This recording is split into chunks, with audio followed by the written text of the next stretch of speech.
changed. Today, new coach Derek Dooley and his 2010 Vols make the traditional ball walk, knowing a big challenge is waiting at Neyland Stadium. Oregon's fast and powerful offense is almost impossible to stop, led in week 1 by a stunning 5-touchdown performance by sophomore Kenyon Barner. And this week, Oregon welcomes back the electric LaMichael James, last year's Pac-10 Offensive Freshman of the Year. Will the Ducks roll again, or will the fans at Neyland go home happy?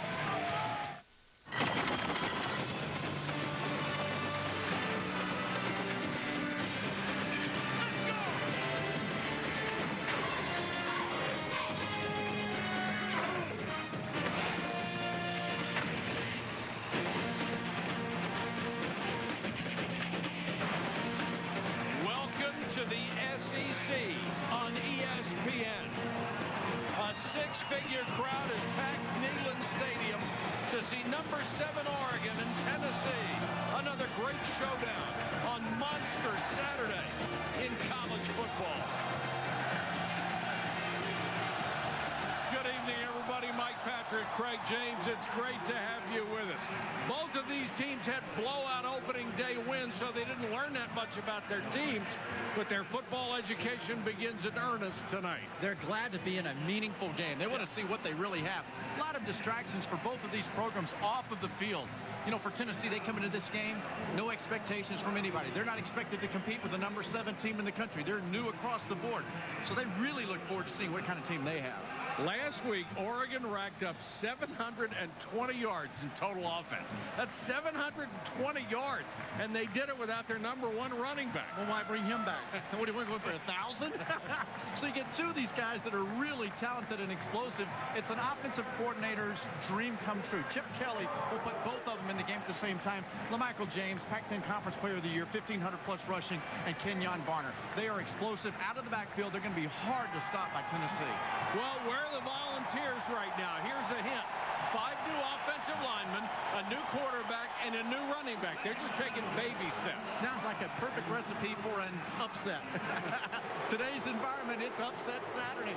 You know, when you look at Tennessee, Matt Sims at quarterback, I watched him in the spring, came away from it, I said, you know what, I like this guy. He's got tons of personal confidence. Matt Sims, they have to run the ball today and have play-action pass behind that new, brand-new offensive line. Hey, what the heck, go play football.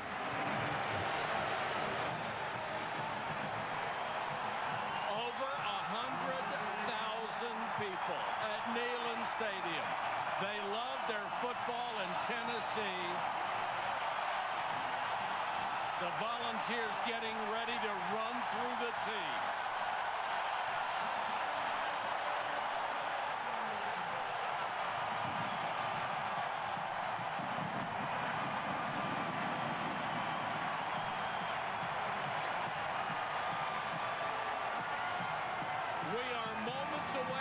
Kickoff at Neyland Stadium and the first real test for Derek Dooley's brand new Volunteers. Oregon and Tennessee coming up from Knoxville. This NFL season, Papa's in the house. Not just this house, your house with Papa John's free topping football. Your choice of any 3 toppings free when you buy a large cheese pizza for just $10. And you like those vine-ripened tomatoes from California? Yeah. Order at papajohns.com and get a large pizza $10 with any 3 toppings free. That's right, 3 toppings free. Because every day is your game day. Everybody dude, your car. Oh, that's okay. Here, watch it. Like a good neighbor, State Farm is there. Oh, hey, Kim. Whoa. That's my agent, Rich. Can I try? Yeah, go for it. Like a good neighbor, State Farm is there. With a hot guy. What's up? Good work. Who's also sensitive. He's a rescue. But has a dark side. Yo. Hello. Hey, dark side. Get your feet off the car. Find out what else State Farm agents can do for you at yagent.com.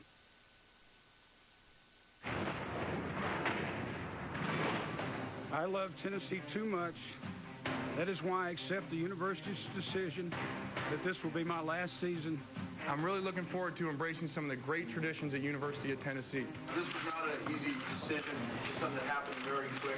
I'm humbled, I'm honored, to stand before you as the next head football coach at the University of Tennessee. There has been monumental change at Tennessee. For more on that, we go to the sideline and Shelley Smith. Shelley. When Derek Dooley was announced as the head coach here, a lot of these young kids, they went, Dooley, Dooley, Dooley. I know that name from somewhere. But they didn't really know until they went on the internet and they Googled him. They learned about his lineage and they were immediately comforted. Now, quarterback Matt Sims, who knows something about good lineage of his own, being Phil's son, said he was instantly comforted that Derek Dooley was his coach. He said, that's the coach I want to play for. He's been honest. He's backed up everything he said he was going to do. Mike? It is a long-term project, Shelley. He is basically starting with such a young ball club. After they won their opening game, he said they came out on practice on Monday and threw a whole bunch of new stuff at the players thinking, hey, we got it now. He said it was the worst practice they had since he's been here. They're back to square one. A few plays and try to do them well.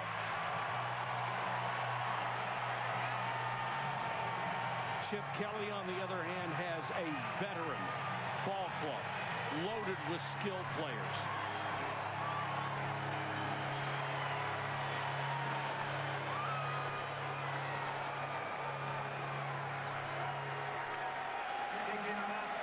Oregon comes in ranked 7th in the country.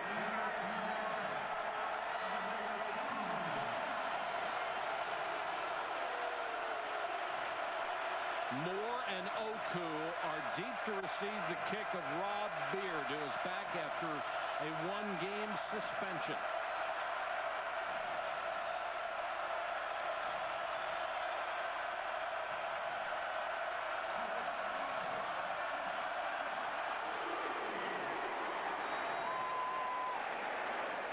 Six yards deep in the end zone, and Oku will keep it there. They will start from the 20-yard line and send out junior quarterback Matt Sims, who says he can't make any mental mistakes this week. When the plays are there, he has to make them to have a chance. He came from El Camino Community College after starting his career at Louisville. He has had a tough time keeping a head coach since he went to college. Well, we'll see if that offensive line with all the newness up front can give him time. Poole and Cooper are the running backs. Poole off the left side, running room and more. Midfield. Taken down by Eddie Pleasant, the rover back, but it's a gain of 31. Well, if you're only going to have a couple of plays, you might as well run them like that. How about this? How about they get around the corner? Dallas Thomas, left tackle, only a second start. They get the leverage. Poole sees it. North and south. That's easy money. Taron Poole out of Toccoa, Georgia. In the opener, 17 carries, 110 yards. Starts this game with 31. They're in Oregon territory. Poole again, dancing for maybe a yard. Take a look at the youth on this Tennessee offensive line. Sophomore, freshman, junior, untested senior, only 3 starts in his career, and a freshman. Poole and Cooper, the running backs. Moore, Rogers, and Stocker are the guys who are going to have to make big catches. They're going to try to pound Oregon, pound Oregon, pound Oregon, and then throw.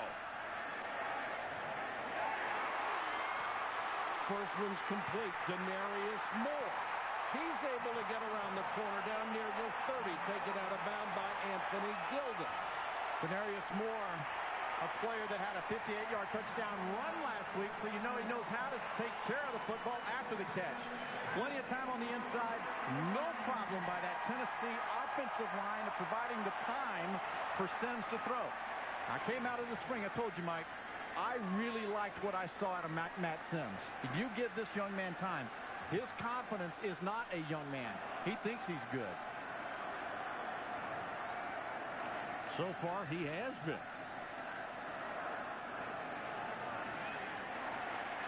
This play goes nowhere with Poole. Kadu makes the tackle, one of the starting linebackers.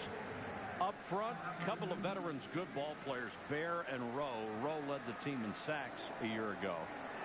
The linebackers featuring the latest branch in the Matthews family tree. And in the secondary, Thomas Jackson III is the leader back there, the guy who has the veteran presence. Oku, number 27, checks in at running back. And he'll get the carry. Nothing there. Swallowed up by Kenny Rowe. Nick Aliotti, the defensive coordinator at Oregon, is really good about evaluating the game as it's going on. He'll sit, he'll bend, and he bends, and then he attacks. Just as you get your rhythm going, you'll see him bring linebackers and come off the corner. He won't let you get into a rhythm. He'll change his pace.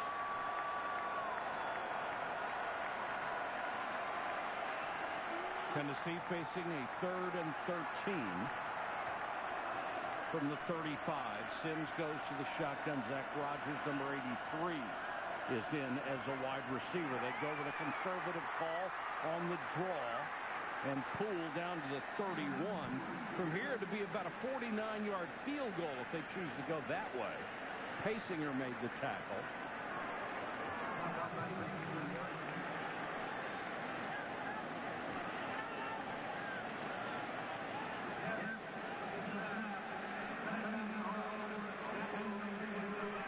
And they will spot it at the 38, so it is a 48-yard try for Daniel Lincoln, who was best remembered for having a couple of huge kicks blocked against Alabama a year ago.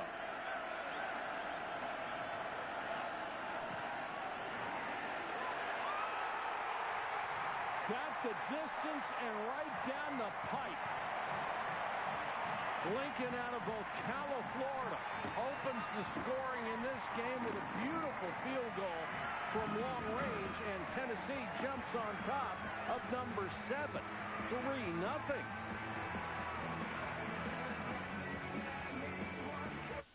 You look like an angel, walk like an angel, talk like an angel, but I got one. You're the devil in disguise. We put it through over 5,000 quality tests, so it'll stand up to just about anything. The Nissan Altima. Innovation that lasts. Innovation for all. Today is the day. The day I ignore the voice of reason. The day I talk to the girl from accounting. The day I ditch the bun and demand 2 meaty fillets, 2 slices of cheese, and 2 pieces of bacon. Yeah, I said bacon. Today's the day I double down. The KFC Double Down. Double meat, double cheese, double bacon, double awesome. Get yours today. So good. So S-O-G-double-O-D good. Keep feeling fascination, passion burning, love is so strong.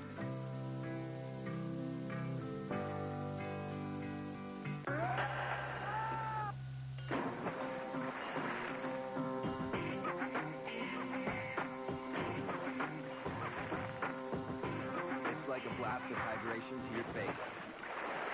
New Schick Hydro, with water-activated gel that hydrates your skin as you shave and lasts up to twice as long as ordinary strips, while 5 blades of Skin Guard smooth the skin to reduce irritation. It's the best shave for your skin. The new Schick Hydro, for your skin. I like the linen, man. We got your coach. Yeah, let's go. Coach, let's go. We got 5 minutes.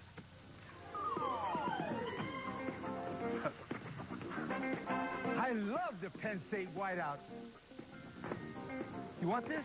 I'm good, Dance Fever. Let's boogie. Groovy.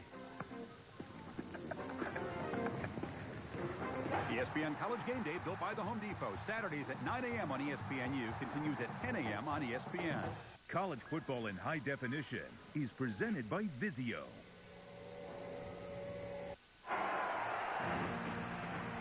You are watching the SEC on ESPN. And Tennessee had decided underdog tonight. Jumps on top of number 7 Oregon. 3-0. Derek Dooley yesterday was trying to water down my enthusiasm for his team, Mike. I think he was trying to say, hey, look, don't put pressure on us. We want to go out on the field and earn it. He wants to see what he's got with this young team. Good start. Kenyon Barner at the 5. Guy can fly across the 30, 40, fumble. Tennessee has it.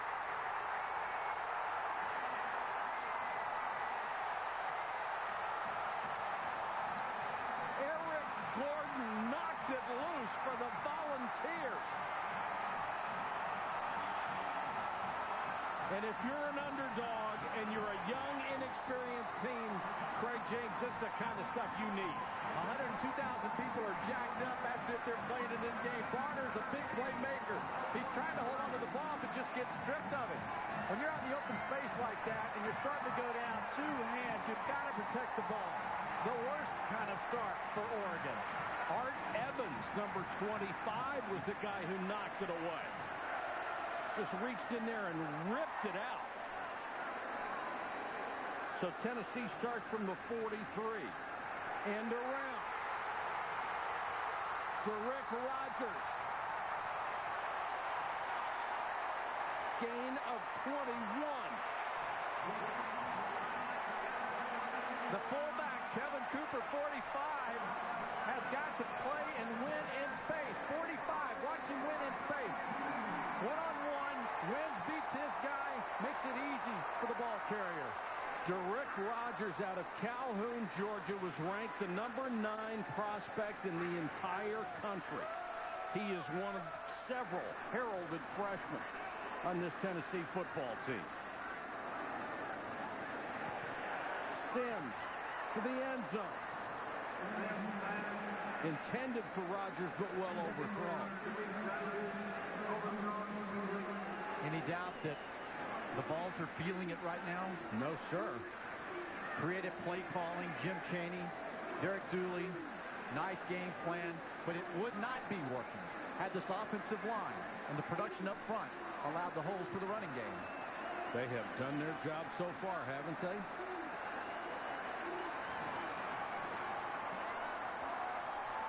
Second down, 10 yards to go. Poole. No hold there, and pushed back to Zach Clark. Had him around the knees and wouldn't let go. I'm not sure we can really emphasize enough just how tough a job Derek Dooley has here at Tennessee. 3 new coaches, 3 different years. Yet they've gone through a lot of off-the-field talk, not just about coaching staffs, but trying to keep your ball club young and focused, and you're playing I think, the best team in the Pac-10. And they had to overcome the shock of Lane Kiffin leaving. They lost some players because of it. New coaching staff, new focus. David Oku comes in on 3rd and long. Sims looks like he wants to set up a screen and does. Oku makes a couple of people miss. Still on his feet. Down to the 17-yard line. Wasn't much, but it was a heck of an effort by David Oku. The thing I like about this, if you're a Vol, that kind of effort jacks the team up. Not a first down, but they're looking for all kinds of reassurances that they have the ability to compete with Oregon. Lincoln comes on to kick. Cunningham, the punter, is the holder. Nick Guess, the long snapper. This will be from 35. He has already hit from 48.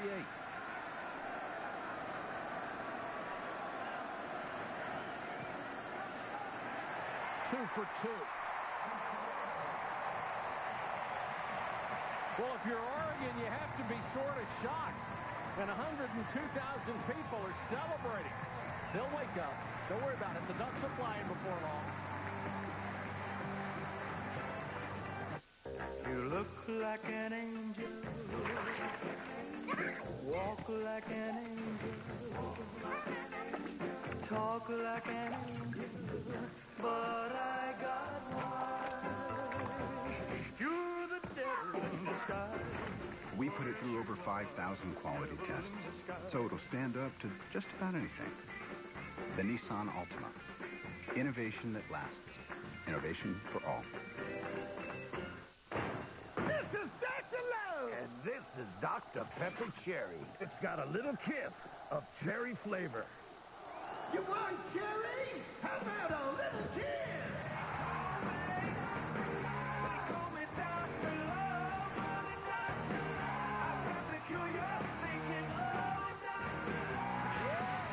You can't beat a little kiss of cherry.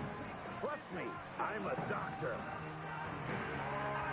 This NFL season, Papa's in the house. Not just this house, your house with Papa John's free topping football. Your choice of any 3 toppings free when you buy a large cheese pizza for just $10. You like those vine ripened tomatoes from California? Yeah. Order at papajohns.com and get a large pizza $10 with any 3 toppings free. That's right, 3 toppings free. Because every day is your game day. It's time for the Bud Light Playbook. Today, how to make the ultimate tailgate car. Hey, man, come on. You run out of gas? Actually, there is no gas tank. Behold, the ultimate tailgate car. I replaced the gas tank with a keg of Bud Light. Here we go. The heater doubles as a popcorn popper. Since we don't have gas, we don't need an engine. Your grill is a grill. There's no junk in that trunk. Bud Light, the sure sign of a good time. Here we go.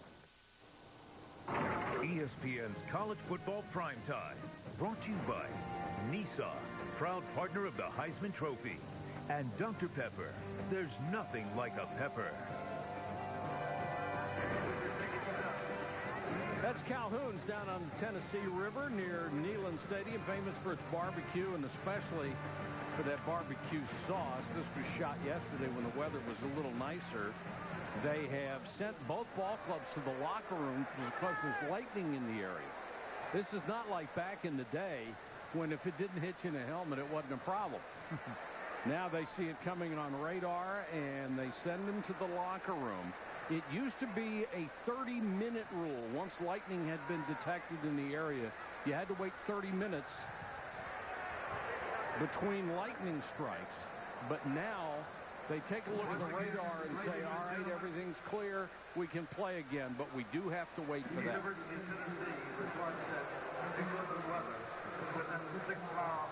Tennessee is on top 6-0 with 8:53 to go first quarter. And while we wait for the weather to clear here, we'll take you back to our ESPN studios. And here's Wendy Nix. Wendy. Tennessee has a 6-point advantage over Oregon. Enjoy this game. We will see you at the house.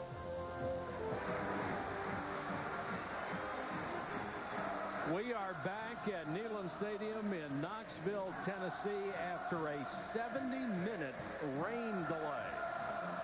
And it is 6-0 Tennessee. And what a whopper of a storm hit this place. Here's how we got to 6-0. A pair of field goals for Tennessee, punctuated by a fumble on a big kickoff return. And then the roof caved in, almost literally. Just a terrible lightning storm. And they got all the players, coaches, and officials to the locker rooms. Most of the fans abandoned the place. But as you can tell, most of them are back. I don't know where 90,000 people went. Well, the way the game started, there were 2 storms that blew in. One was Tennessee ready to play, and the Ducks weren't. So we'll see which one of those teams comes back out. You know, I was visiting in the press box with former Oregon coach, Kentucky coach Rich Brooks. I said, Coach, what would you say to your team? You're in the locker room. How do you keep them in the game? How do you keep them there? He goes, just tell them to relax. Relax. We'll go back and we'll warm up, and whenever they're ready to play, we'll play. And, of course, we started laughing. Phil Knight was standing there, and he started laughing, too. He said, yeah, you wouldn't have been, like, all calm if you were the head coach. He goes, no, probably not. But it's very difficult. You got to get the motor going again. And for Tennessee, with the crowd at home, it will help their motor to get revved up. Certainly, they had the psychological advantage after being able to score on a pair of field goals. And they would love to be able to get that back. They will kick off. Barner and Harris, two tremendous kick returners, are deep, standing inside the 10-yard line. And a talented freshman kicker, Michael Pilardi. I'll check if they have changed it. Chad Cunningham is going to kick off. Pilardi was scheduled to make his freshman debut tonight, but they're going to go with the senior Cunningham.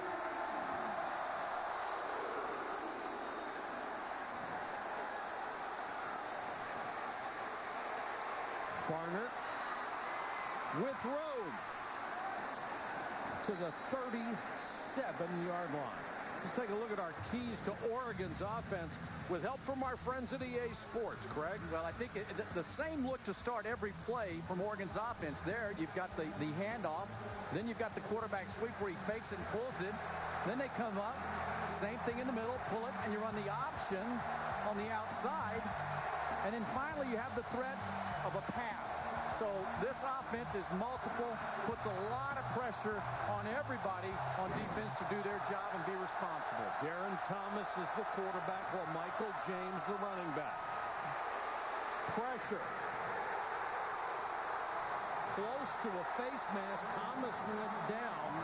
Malik Jackson and Montori Hughes. Hughes, the nose tackle, number 93, and Malik Jackson, the defensive end. Darren Thomas, the sophomore from Houston, Texas, did not run at all last week, as I think they were really good about hiding what their offense was.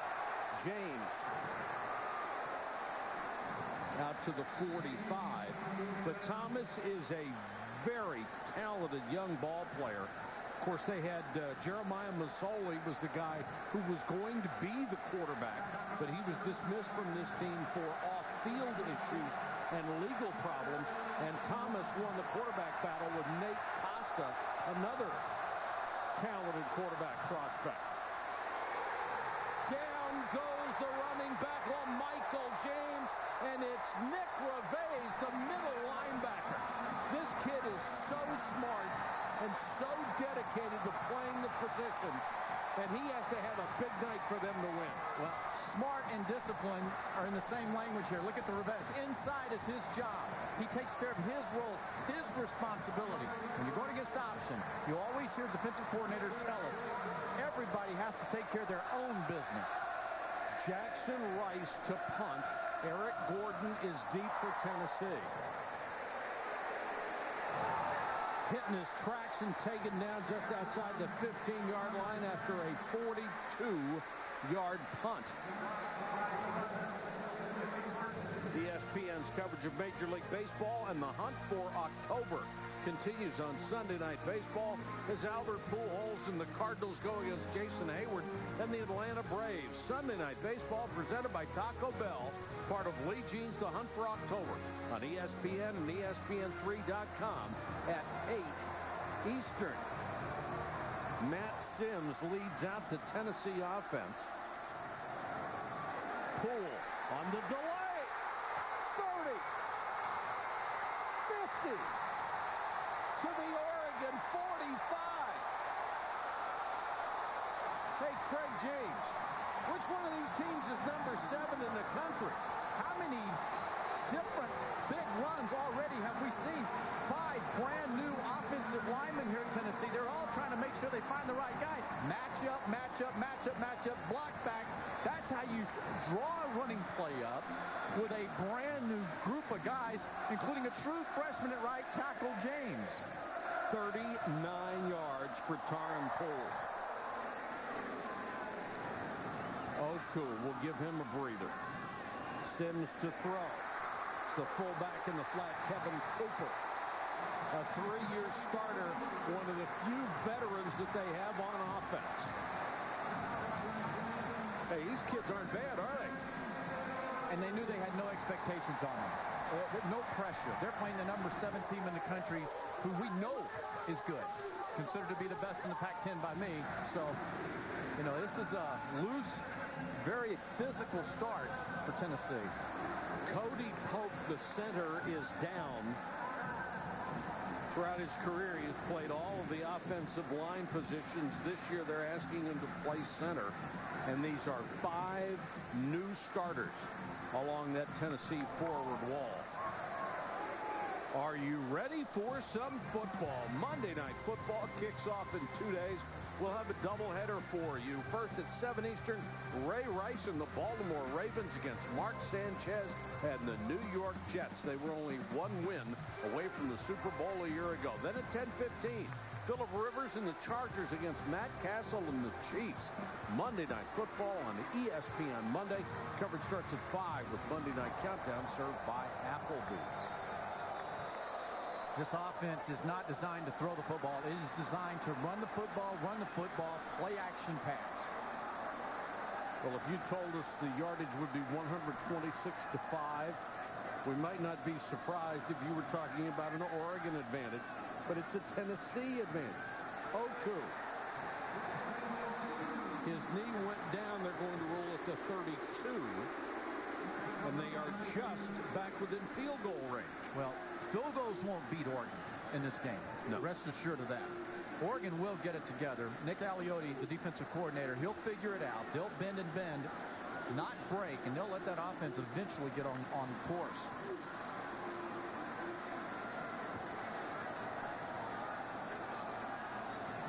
Oku, the running back. The sophomore from Midwest City, Oklahoma, the deep man in the eye. Sims wants to throw. Outstanding protection. Dropped at the 13-yard line. Sims threw a dart to Denarius Moore, and he couldn't hold it. So that tell you a little bit about the moxie of Sims to sit in the pocket, take the hit, and deliver a strike. He is a very confident, very bright, very pleasant to talk to young man. Started his career at Louisville. Coaching change there. He transferred to El Camino Community College. Came here. Coaching change here. He has not had the best of luck. Blitz coming. Sims underneath. The tight end, Luke Stocker, down to the 30.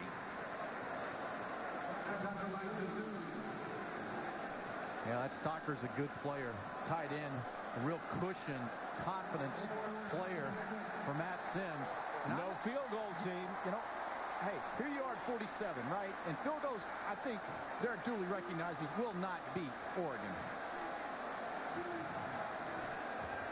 First chance for the rookie head coach to roll the dice for Tennessee.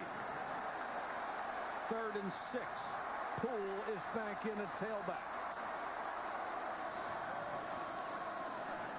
Sims to throw as time batted down at the line.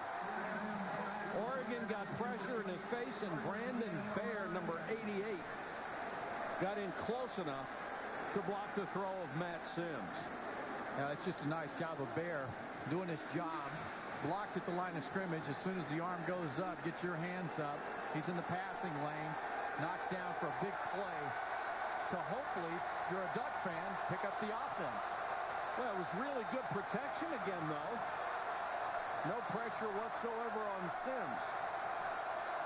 And now Darren Thomas will go back to work for Oregon. Pressure on him. Throws it up for grabs. The only one even close to it was LaMichael James. Montori Hughes just blew through there. Take a look at the Oregon offense. A veteran offensive line. These guys started all but 2 games a year ago. But it's the skill players where they shine. James, Davis, Tuine, Mail, and Paulson. This is a big-time offensive skill group. That pass is complete to Tuine.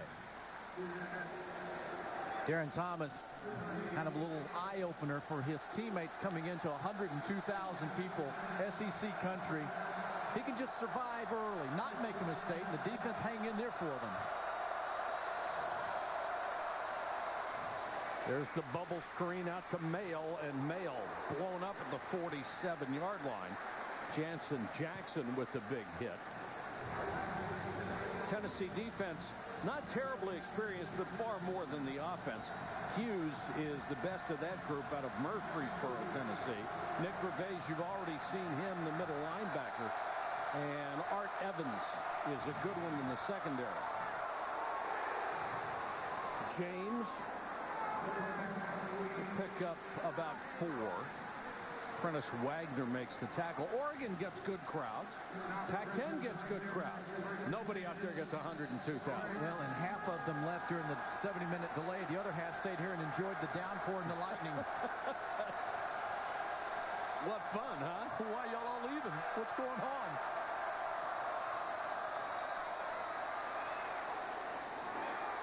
Incomplete off the hands of Jeff Mayle. And LaMarcus Thompson, the linebacker, number 42, was right there with him. Well, a good sign that Tennessee's defensive line's getting pressure, a must in this football game, because these receivers at Oregon, they're dependable. Jeff Mayle is normally rock solid when the ball gets around his hands. Marcellus Teague may have gotten a piece of it as well. Fake to James, quarterback keeper, a couple and no more down to the Tennessee 44-yard line. Lathers made the tackle on Darren Thomas. Tennessee coaches defensively recognized it a must that they not get beat by the running game tonight by Oregon. Thomas on 3rd and long with James with him in the backfield. Thomas with time throws to Mayle, first down to the 32-yard line. The tackle made by Teague, but not in time. This is Mayle. This is one of my favorite players in college football. I just like the way he plays the game. He's dependable. Thomas showing you the ability to throw the ball on a strike when he's given time. Mayle a year ago, 53 catches for almost 700 yards. And they'll go to Mayle again on the bubble screen on this side. And he's down to the 25-yard line. Oh, I'm telling you, you get this offense going.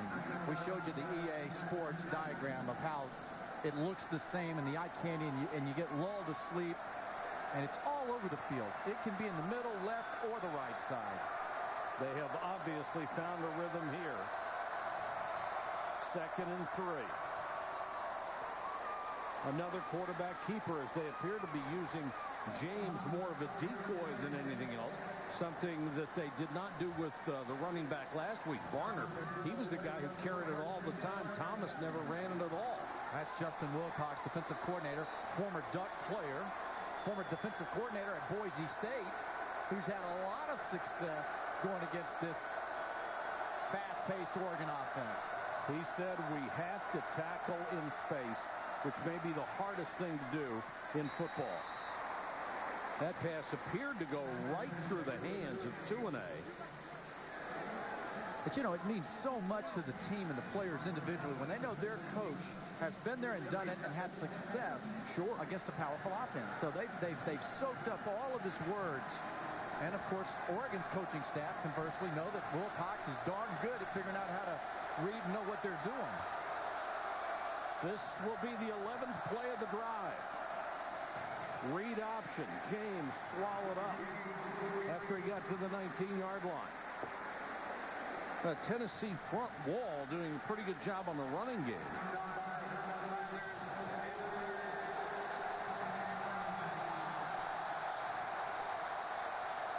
Third and 9 coming. This tempo is very tough on a defense.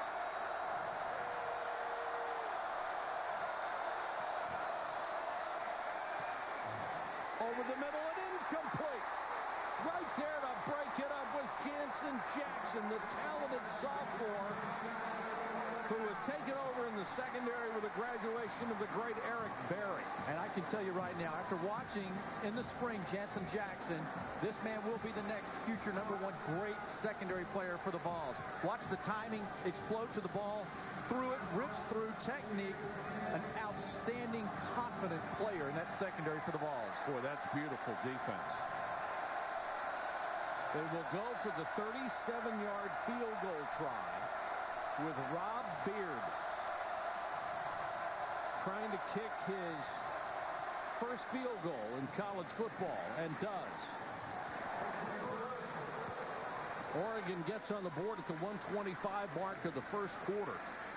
And in what has been a battle of field goals, Tennessee leads 6-3. Let's check in with Shelley. Oregon is a very emotionally stable team. That's something Chip Kelly prides himself upon. So the fact that they're down 6-3 probably is not much of concern over there. After they lost to Boise State in the first game last year, he told them one game will not define you. LeGarrette Blount getting in trouble, punching a kid will not define you as a team. He told them the same thing after they beat New Mexico 72-0 in the first game of this season. Mike? This game, however, Shelley, may define them, playing in front of 102,000 people in Tennessee. They are expected to play well. They are expected to win, even under these circumstances, and maintain their top 10 ranking.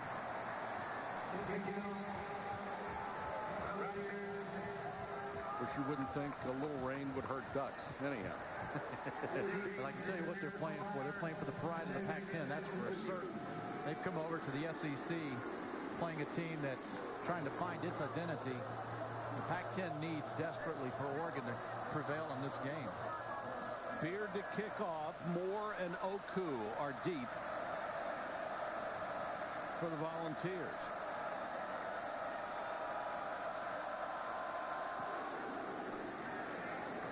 High and short.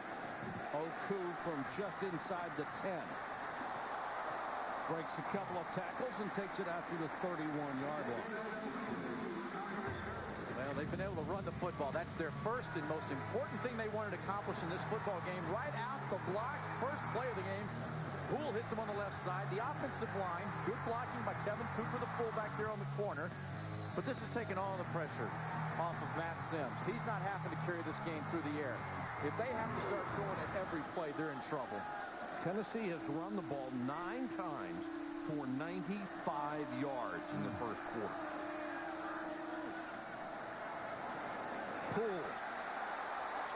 Another gaping hole and Poole to the 44-yard line.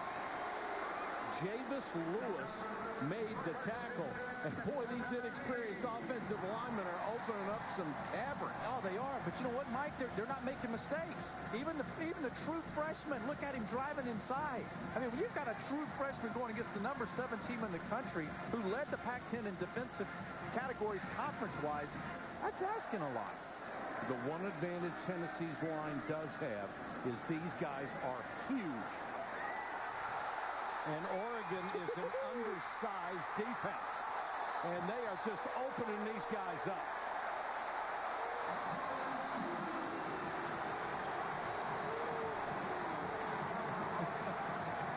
Man. Well, I have to tell you, I've always believed running backs set the tone and pick the pace up for the whole football team.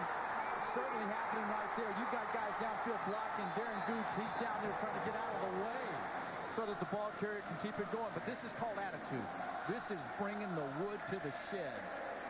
Oregon gave up 25 yards all game last week. They've given up 111 to Poole so far in this game. Oku is in now. Sims throwing to the goal line. Caught at the 1. Justin Hunter took it away from the defender. What a play by the true freshman wide receiver. They call Hunter a gazelle. In long jumping, an unbelievable 25 feet 10 3/4 inch. He stayed in the air for a while. Thomas Jackson had no chance of coming up and making the play. A true freshman competing when the ball's in the air, going and winning over a senior. The first catch of his career. First and goal at the 1. Tennessee with 198 yards in the first quarter. A pair of field goals, and now they are knocking on the door.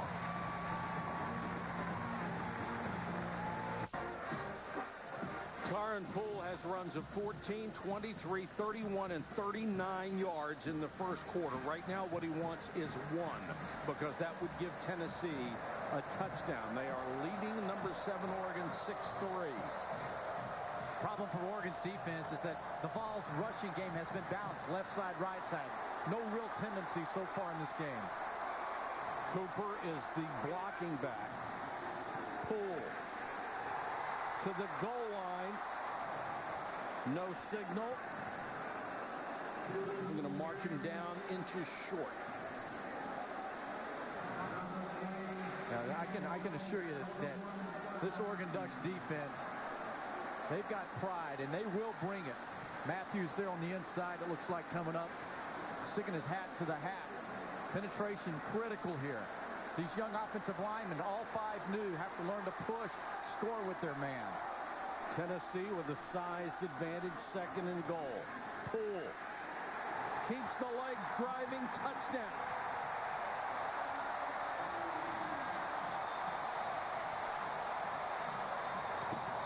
The entire game last week, Oregon against New Mexico, they gave up 107 yards. They gave up 198 in the first quarter tonight. This is not New Mexico.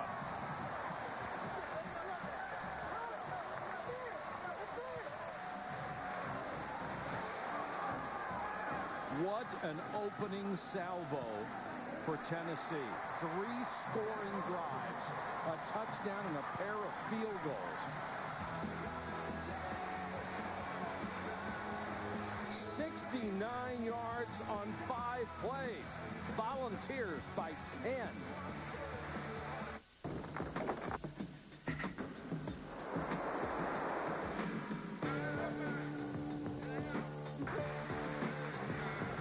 It's like a blast of hydration to your face. New Schick Hydro, with water-activated gel that hydrates your skin as you shave and lasts up to twice as long as ordinary strips, while 5 blades of Skin Guard smooth the skin to reduce irritation. It's the best shave for your skin. The new Schick Hydro. Free your skin. This NFL season, Papa's in the house. not just this house, your house with Papa John's free topping football. Your choice of any 3 toppings free when you buy a large cheese pizza for just $10. You like those vine ripening tomatoes from California, yeah? Order at papajohns.com and get a large pizza $10 with any 3 toppings free. That's right, 3 toppings free. Because every day is your game day. What's up? Oh, my feet are killing me. You should get some custom fit orthotics. Dr. Scholl's Custom Fit Orthotic Center. It recommends the custom fit orthotic that's best for your feet. And foot care scientists are behind it. You get immediate comfort. And you could save a couple $100. For locations, see drscholls.com. Tools, tools, and more tools. Ow! Do you have good tools you don't use anymore? Retool will buy them for resale, which means Retool has a lot of good used tools for sale at cheap prices. You want the best price? Go to Retool. Retool also buys new brand name tools in surplus lots and sells them way below the big store prices. Visit Retool's new south location on Nolensville Road, a half-mile south of the zoo. Bring in your good tools you don't need anymore and get instant cash now. Retool. A con man caught between the life he knows. This is what you do, and you are better at it than anybody, and the life he's always wanted. I have an empty office on the 30th floor, and I think you might be the man to fill it.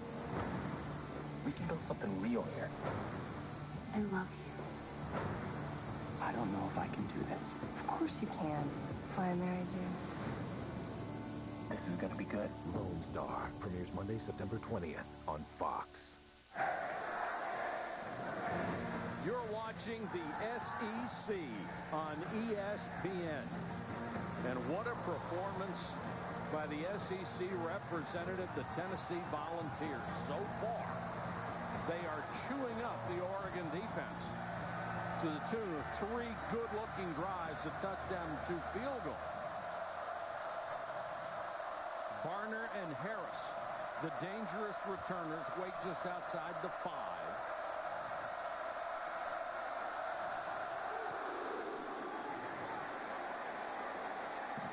This kick to the goal line. Barner. Swallowed up at the 20. Let's check in with Wendy Nix. Wendy. Mike, thank you very much. We will take you out to Austin for our Taco Bell studio update.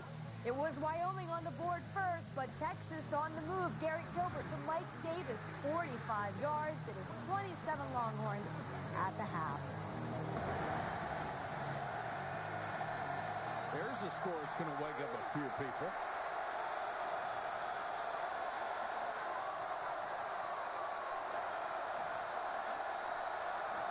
The crowd really into it now. Thomas out of the shotgun. Pressure coming. They got it. Holy cow. Gerald Williams, the converted linebacker, flew through like there was nobody home at all. It's the late stemming. It's the late movement. You get the free, clear rush. Oregon's offensive line just couldn't figure out where to go. Both ran at left guard. 69 just didn't get the right guy. It is a veteran offensive line for Oregon that right now is being outmatched. Quarterback keeper, nice fake by Thomas. Takes it up to the 23. That'll bring up a 3rd and 7. Rest assured of this, Chip Kelly will not panic. His football team will not panic. They have a very talented football team, an extremely explosive football team that can score a lot of points in a hurry. There is no doubt about that. They lead the nation in total offense coming in. They lead the nation in scoring coming in.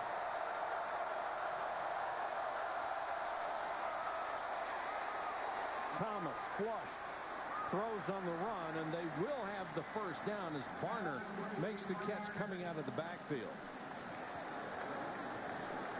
Check in with Shelley for more on Oregon. Shelley.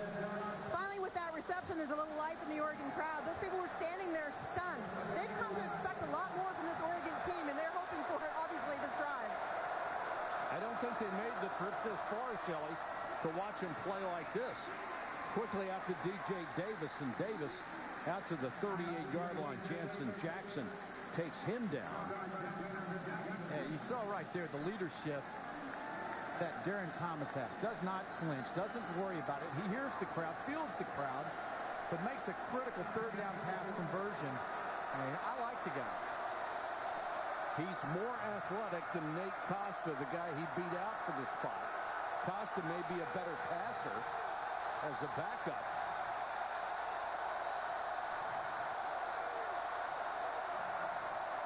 Thomas in this read option offense. Gives it up to Barner.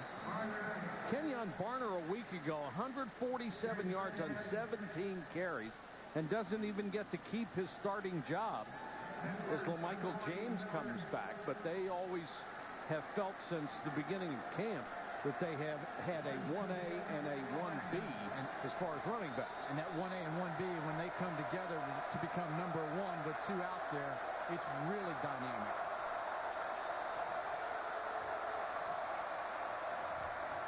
Thomas, and it's incomplete. Well, when you talk about these two players and what they can do together, it's fantastic. LaMichael James is a better pure runner than Barner. Barner, the all-around guy that just is phenomenal with his all-purpose ability. Catching, returns, running, receiving, everything. And one of the ironic things, they're extremely close friends. They root for each other.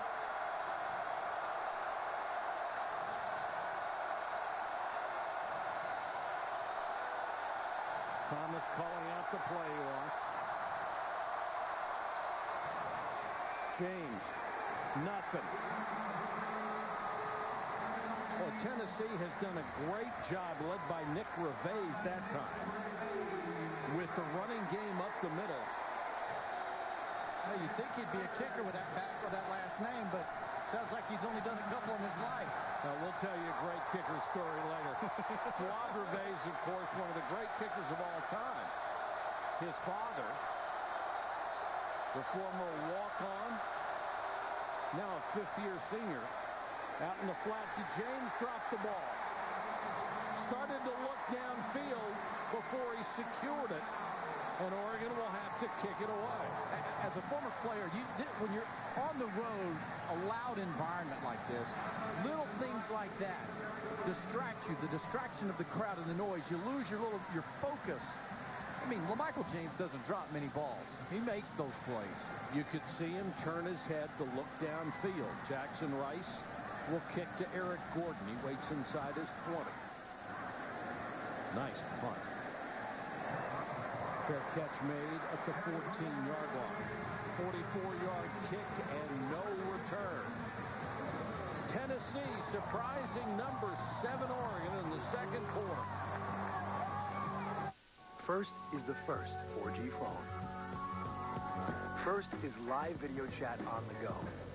So you can be face-to-face even when you can't be. Whether you're on 4G, 3G, and of course, Wi-Fi. First lets you stream live video to the web in 3, 2, 1. What will you do first with Evo, the first 4G phone? Only from Sprint, the Now Network. Hi, Stacey. Hey, sandwich lady. Chicken flatbread sandwich for under $1. So, It's under $1 and not everyone's happy about it. The new chicken flatbread sandwich. Warm flatbread, melty cheese, and flame grilled chicken. Only at Taco Bell. Coolest thing about Sam Adams is that they put out beers according to seasons. We have Samuel Adams Winter Lager, Noble Pils, Summer Ale, and Oktoberfest. Oktoberfest is an American interpretation of a German Marzen style. It showcases 5 varieties of malt. A maltiness that's clean, sweet, smooth. It's starting to get a little cold outside, then it's time for Oktoberfest. Oktoberfest is my personal favorite. Sam Adams Oktoberfest. This is fall to a T. Yeah, I never thought it would be so easy. I was done before I knew it. Staining was fast. The protective finish was flawless. So easy, I did it again. Minwax makes and keeps wood beautiful, easily. This fall, don't just get more out of your tire. Get more back from your tire. Because with Cooper's Take the Money and Ride National event, you'll not only get unbeatable performance, you'll get a rebate card by mail when you buy 4 qualifying Cooper tires. Cooper's Take the Money and Ride National event. Get your rebate form and all the terms and conditions at a participating Cooper Tire dealer or at CooperTireRebates.com. Cooper Tire. Don't give up a thing. ESPN's College Football Primetime. Brought to you by Sprint, the Now Network. That's the Sun Sphere built for the 1982 World's Fair here in Knoxville, Tennessee. Beautiful campus, isn't it? Oh, it's along the river. One of my favorite venues. This place is a treat. And such a unique stadium. You always know where you are. You see the checkerboard end zone. You see 102,500 people all dressed in orange. You know exactly where you are. Oku. Only for a couple. Let's check in with Wendy next in the studio. Wendy. Mike, thank you very much. If you're flipping around, we'll save you the trouble over on ESPN. Alabama up 17-0 in Penn State. The second half is underway. So too are we after an extended lightning delay. And they're racing under the lights on ABC at Richmond, the final race before the chase for the cup. The field is set. Mike? Thank you, Wendy. 2nd and 8 for Tennessee. The Volunteers up 13-3. Sims straight back. Guns it out complete to Denarius Moore. And Moore up to the 20. Swallowed up by Talmadge Jackson III. You know, Matt Sims, he's had a little coaching along the way, right? Old Papa had a pretty good career there in the Hall of Fame. Did. So did his brother, Chris. And, you know, Matt looking good, isn't he, starting out? He's looked terrific. Very poised. Obviously has a good, accurate arm. 3rd and a yard. And he's a nice kid. Quarterback keeper. Now, the thing that impressed me the most in watching him in his practice in the spring was the confidence that he had. Not necessarily bordered on arrogance, but that would be calling him his dad. Sorry, Phil. I'm glad you said that. Phil, you were good, buddy, and you knew it. But, Matt, you got to have that as a quarterback. That falls into that it stuff. And sure, he's got that it. And if you don't believe in yourself and if you don't project that to your teammates, they can't follow you. Poole is back in. Well, what a first half he has had. 4 big runs. Here comes 5. Karan Poole to the 43-yard line. to Rick Rogers to a good block on the corner. It's a gain of 17. And, well, Kevin Cooper, number 45, watch your fullback in the block that he has on the right side. He gets 2. It's an attack mode by the defense, but matched by the offense and their blockers. Now, they're just taking it to them right now. But Oregon can't sit back. They have to continue to come downhill and engage with the blockers and get off. Poole last year, as you see his numbers tonight, which one of these guys is the Heisman candidate? Poole or James? Oku will lose yardage. Play may have been blown dead. Before the snap, timeout, Tennessee. It was. That's their second timeout. Taron Poole last year was the number 3 running back behind a 30-second timeout. Montario Hardesty and Bryce Brown. Brown, one of the most highly recruited players in the entire country when Lane Kiffin was here for 1 year. When Lane Kiffin left for Southern Cal, Bryce Brown decided he wasn't going to stick around. And Derek Dooley, when he took over this program, he knew what he had, a very young football team. Well, it's hard not to be concerned about the lack of depth. You know, you look at our 2 deep, and we have 18 freshmen listed in the 2 deep.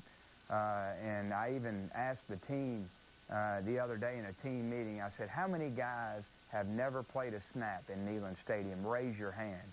And it looked like about 2/3 of the room, and it was a real eye-opener. Well, they don't look like a bunch of rookies now. They have played with veteran savvy tonight. Oku. Lost a yard, maybe 2.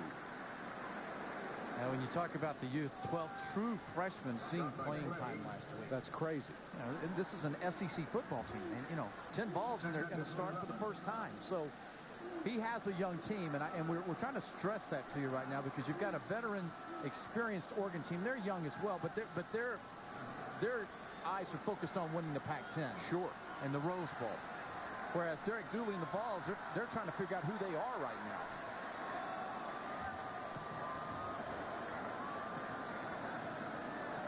Sims straight back.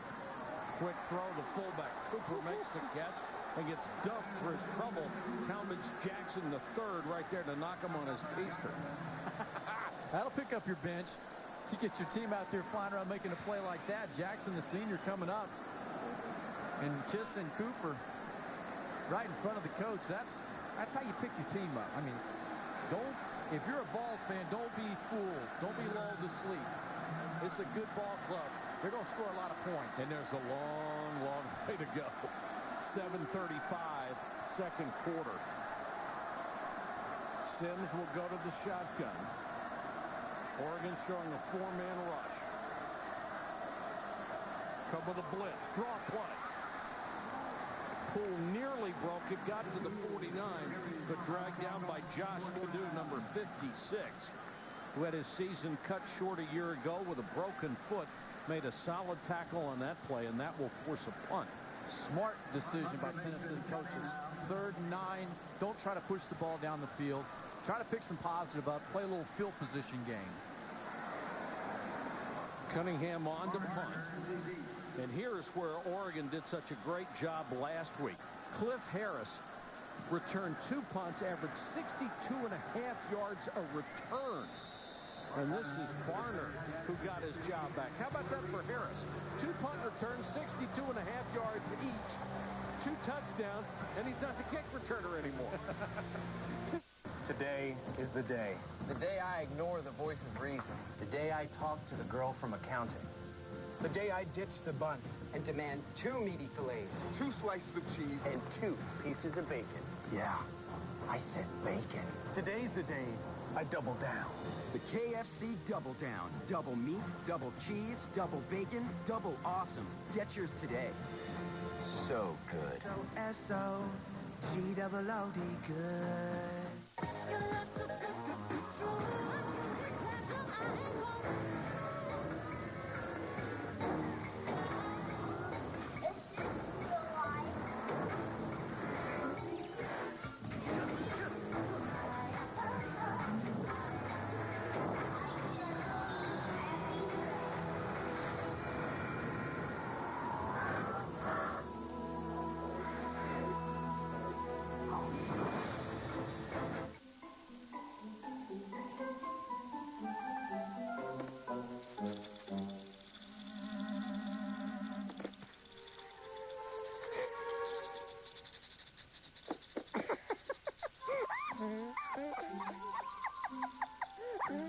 close enough just isn't good enough.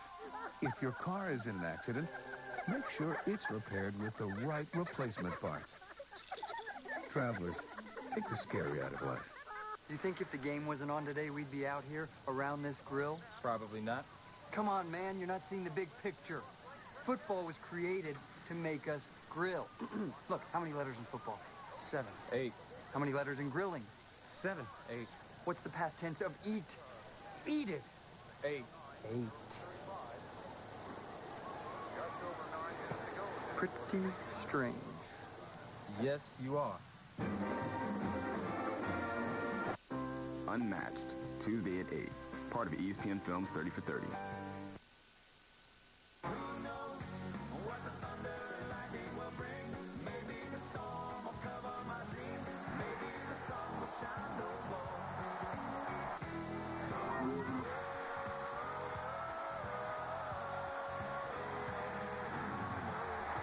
Well, we know what the Thunder and Lightning will bring, a 70-minute rain delay.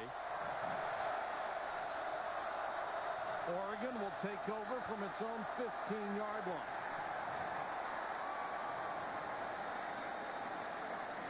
And now to be first and 15, it looked like the tight end Brandon Williams moved early. Before the snap, false start, number 87 on the offense. 5-yard penalty, remains first down.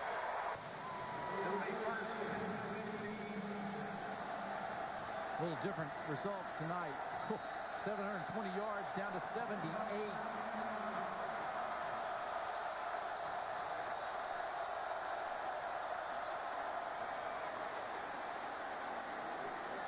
There goes the quarterback, Thomas. He has really done a nice job of play-action fakes to James. Man, Mike, on this one here, watch how long Thomas keeps the ball in the belly. Look how long he reads it. He reads there, and you got the backside blocking taking place. They're setting up. I mean, that's a great execution by Thomas. That is the essence of this offense. Out in the flat to Lavoisier, Tuanay. LaMarcus Thompson makes the tackle on him. And it will be second down, 4 yards to go.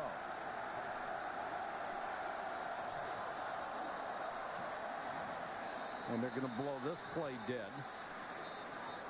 And James was hit by Chris Walker and taken down as Walker thought the play was still live as James was slowing up. Nearly got creamed for his trouble. Before the snap, false start, number 77 on the offense. He is still going down. 5-yard penalty, second down. Carson York, the left guard. Now, to this point in the game, Tennessee has no penalties. They played a clean ball game. The veteran team is making all the rookie mistakes. The rookies are playing like seniors.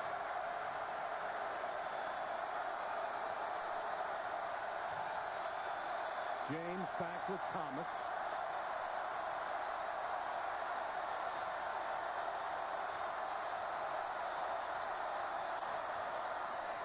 Thomas gets the carry. Finally, a little running room. And up near the 40, it'll be enough for a first down. Austin Johnson makes the tackle, number 40 for Tennessee, as they go with a lot of second-line personnel on this drive for Oregon. Now, Oregon practiced indoors. A lot of Rocky Top loud music. Trying to prepare for that this week. James can't get outside. How about that for pursuit? And I think what happens here is you get a lesson as a running back that you're playing against an SEC defense with SEC talents, and you start going east and west on them, and they stay at home, you cannot turn the corner. And right now you're playing against a lot of guys on the second unit defense. And James bursts out this time at the 47-yard line. He'll still be a couple of yards shy of a first down. Mike, in that first game, 29 different players played on defense in that game. You have to have a lot of bodies, especially late in the fourth quarter. You bet. So some of those guys will have some experience, but there's newness out there. Third and short. James. No. A yard shy. Nick Gervais would not let him get to those first down sticks. No punt team. 4th and a yard. And they are going to go for it. And they got the first down on the run by Kenyon Barner. Gamble by Chip Kelly, and it pays off. A reasonable decision by Chip Kelly. He quickly gets Barner in the ball game. They snap the football, and they go. Chip Kelly knows he's on the road. This 102,000 fans out here, they're into it. They know they don't want to give it back to that Vols offense. So you agree with that gamble? Yes. Quickly out to Davis, and Davis trying to make something happen, ends up with no gain at all. Gervais is there again with Jansen Jackson, the safety. I like the tempo, Mike. They're picking up the pace here now on offense. Trying to change things up. Throwing on the run. First down and more. The tight end Williams. Still on his feet down inside the 20-yard line. The junior college transfer with his second catch of the season. Big Brendan Williams at 237 pounds, a big target. And when you come up to make the tackle, Jansen Jackson's got to keep your head up and go through those big legs. You can't throw the Olay there. That cost him a lot of yards. You're not going to bring a big body down like that. Gave him a 29-yard gain, Craig. And Gerald Williams, number 57, is the injured volunteer.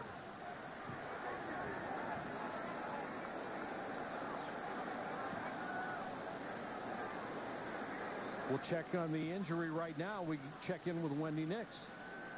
Mike, thank you very much. Coming up on our halftime report, a tough start for the Virginia Tech Hokies. Wolf survey matchups in the top 25, and the Kansas Jayhawks rebound and pull off the upset. I'm joined by Robert Smith and Todd McShay. We'll see you back here at the half. Mike? You know, Wendy, that loss has got to be devastating to Boise State. I mean, you rely on the computers so much. Right, Mike, and they're going to want to rip all the voters for looking for a reason to chop them down. James Madison beat Virginia Tech more soundly than Boise State did.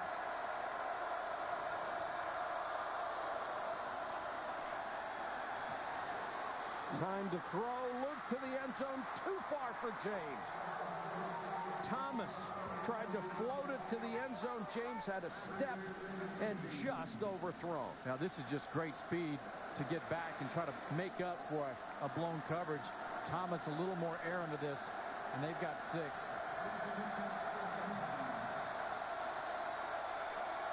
Herman Lathers, the linebacker, was the guy who ended up in coverage. That is a mismatch. Flag is down, so is Kenyon Barner. Let's see if the play counts or was the penalty called first. Before the snap, false start, number 87 on the offense, 5-yard penalty, remains second down. It's the second motion penalty for Brandon Williams, but that's actually a break. They get to play over again and it only costs them 5 yards.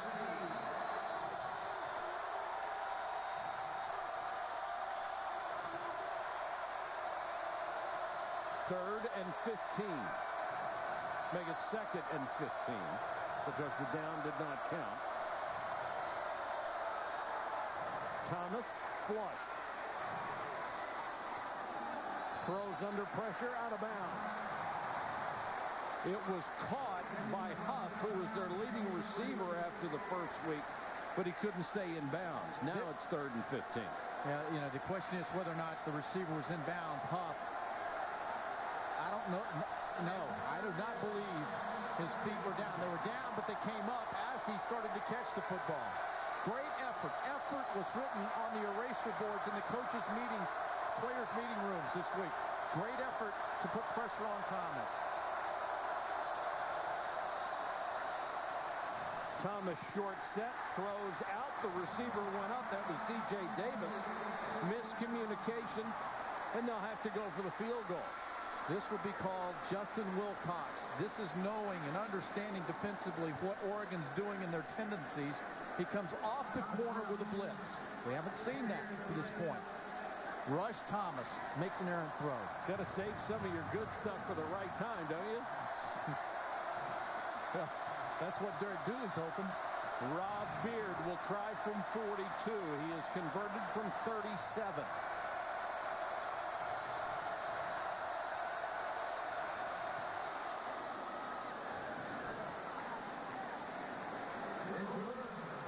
Two field goals apiece, the difference to one Tennessee touchdown.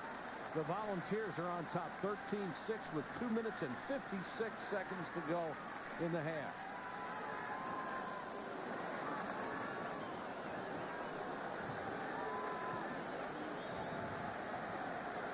Chris Berman will host ESPN's popular 2-hour pregame show with analyst Tom Jackson, Keyshawn Johnson, Ron Jaworski, Mike Ditka, and NFL insiders Chris Mortensen and Adam Schefter. You can get all the news and the latest updates from the stadiums around the league right up until kickoff. It is that time. Sunday NFL Countdown presented by IBM. Tomorrow morning, 11 a.m. Eastern on ESPN. You know, things happening around the country today. How about Michigan with Denard Robinson running for nearly 300, throwing for nearly 300, coming from behind to win At Notre Dame. At Notre Dame. I'm telling you, Michigan, it's easy to say this, Michigan's back, but we knew they'd be back for the last couple of years as soon as they found their quarterback. I still think James Madison is the biggest game of the day. Kansas goes and beats Georgia Tech. Yeah. Never a Saturday goes by that there isn't a huge shocker. How about this one? We've got Tennessee on top of number 7 Oregon. Moore and Oku are deep. Tennessee has played as well in the first half as anybody on the coaching staff could have possibly dreamed. Oku across the 20, 25, 30. Planted. At that point by Brian Jackson, a defensive back who just drilled him into the ground. Well, how did Tennessee get to the lead of 13-6? It would be Taron Poole and his running. Several big games. Offensive line, fullback working together, blocking all over the place, but great effort by Taron Poole, who's a physical runner. He's proven that strongly in this first half. And what a half it's been. 134 yards on 12 carries. Oku will spell him on this series. And Oku will get about 3. Those are the numbers on Poole. Right up the middle has, with that big offensive line, has been the key to this running attack in the first half. Well, I just, you know, this spring and when I was here, Derek Dooley couldn't really tell you who the 5 would be. He knew they would be young, but in a few months through the summer, the work that they had to put in certainly paying off for them tonight.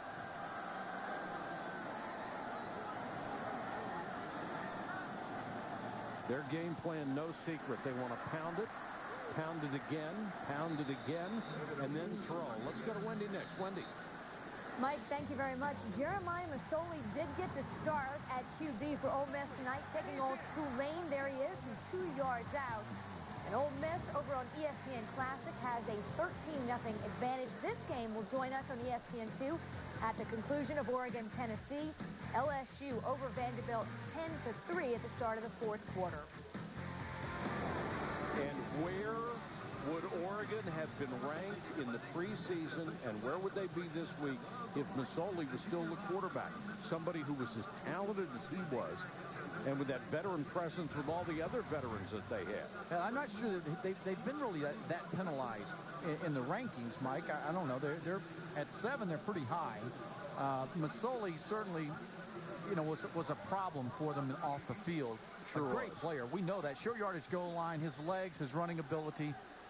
But it was a distraction. Chip Kelly has been a genius at dealing with distractions. And Masoli ended up being dismissed from the team because he was less than truthful with Chip Kelly about his legal situation and did not live up to what the school expected of him after he pled guilty to a burglary charge. Ended up transferring to Mississippi. 3rd and 5 with 2:07 to go in the half.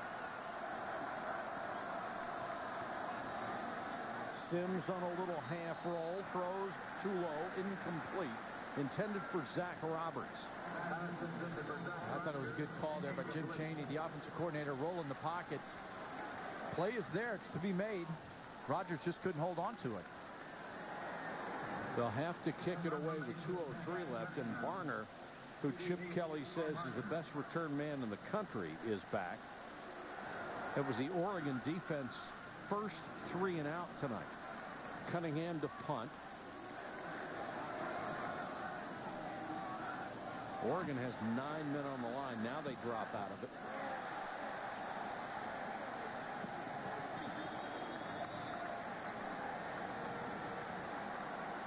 Ready for some football? Monday night we kick off in 2 days with a doubleheader.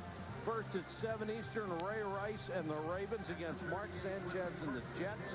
Then at 10:15, Phillip Rivers leads the Chargers against Matt Castle and the Chiefs. Monday Night Football, ESPN Monday Night. Our coverage starts at 5 with Monday Night Countdown served by Applebee's.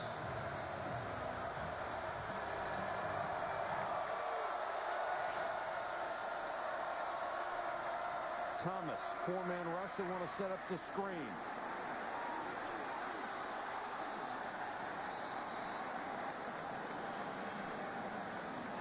Now, nice call, Chip Kelly there, calling the screen.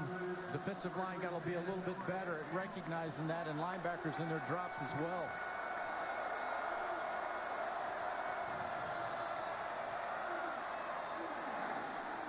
Overthrown, running a wheel route was Michael James out of the backfield.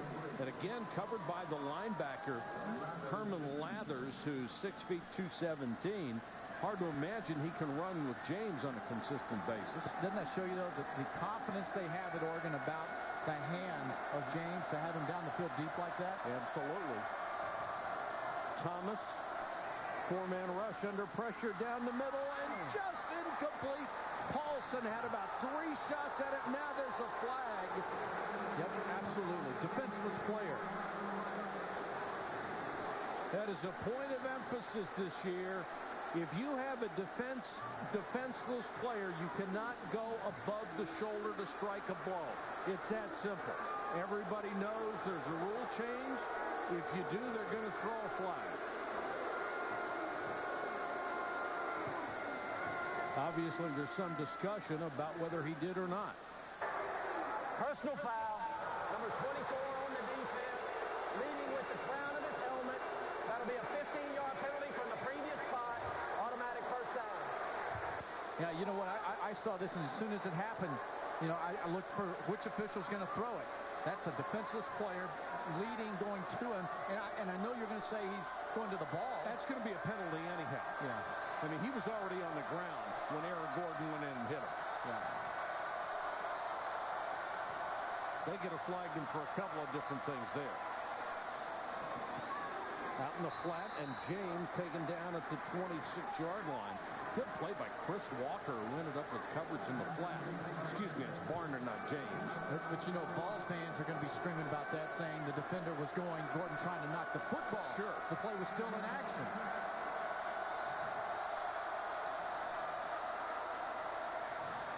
Pressure up the middle, down to Paulson at the goal line, touchdown. Oh, what a nice throw by Darren Thomas. David Paulson, a very workmanlike tight end who has a knack for big plays. Well, they say that he gets it done. Darren Thomas, as soon as he saw the opportunity for Paulson to be down the field, he was in the trail position. Frazier, the defender, all the way. No shot at it. Now they line up in a trick formation for the extra point. The Tennessee covers it, so now they'll go back in a regular kicking formation. And Beard will go for the point after to tie it.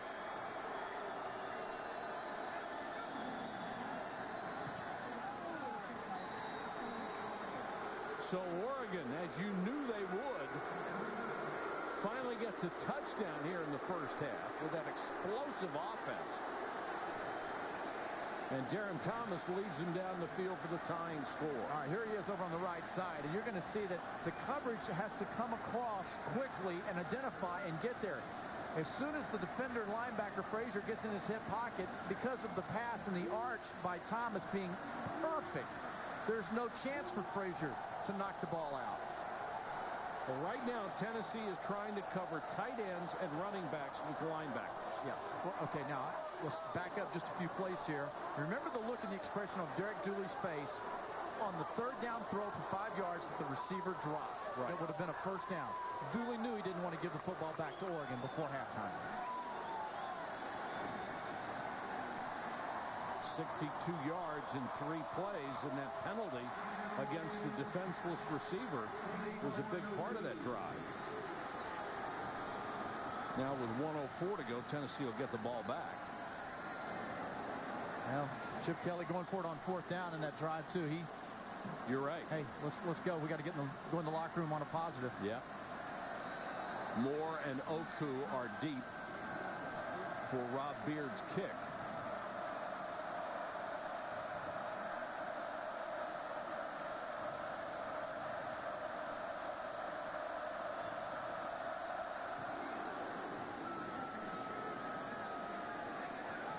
A yard deep, Oku will bring it out. And is wrapped up at the 22. Michael Clay made the tackle. Well, if you're Tennessee, you're going to be content just to take this to the locker room? You know, I think you're very guarded here because before this football game started, if Derek Dooley were asked if you can hold Oregon to 13 points going in at halftime, he's all in. I'm with you. I'm there.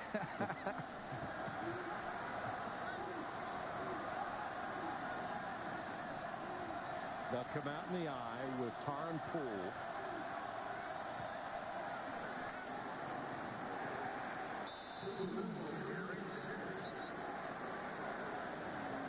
And Oregon is going to force Tennessee to run some offense by using its timeouts.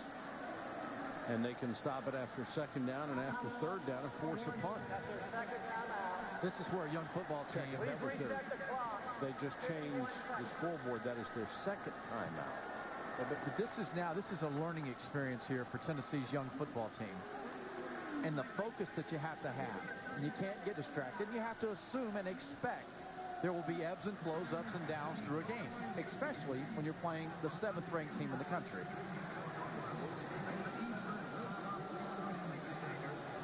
So Oregon can stop it one more time, but basically Tennessee can run 2 plays and run out the clock. And it's not a bad idea, as we have already seen, to hand the ball off to Poole. He's capable of breaking at any time. And that offensive line, you got to tip your cap to those kids. Those guys have really had a big first half. Now, I can say this, that Oregon's going to, I think their offense, they've figured it out. They've got it going now. For Tennessee to stay in this game and win it or have a shot at it in the 2nd half, they'll have to go in, regroup, and remember what got them to this point, which was good physical blocking up front with the running backs getting after it.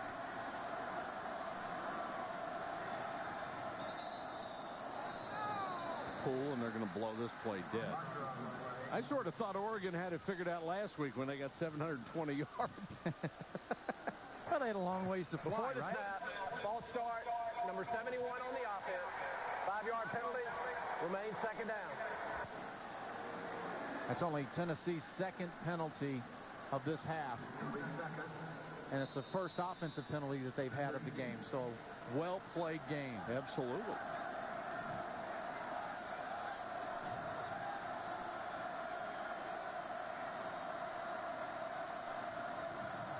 Poole.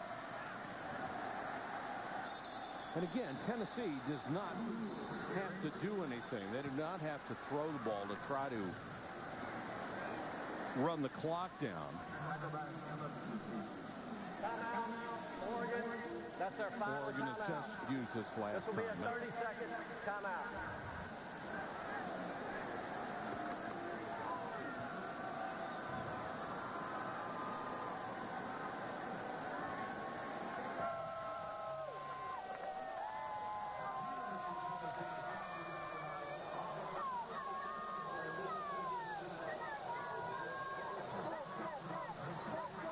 at that point here for Chip Kelly and his football team. I think they've gotten used to the environment. I talked to Chip late last night after they'd gotten in. He said, man, we went to the stadium. We didn't do a walkthrough there. What an impressive place. His first trip to the stadium and his players. So the awe factor. I mean, you're in awe when you come here as a player, as a fan, as a coach. You know, they've survived the first half.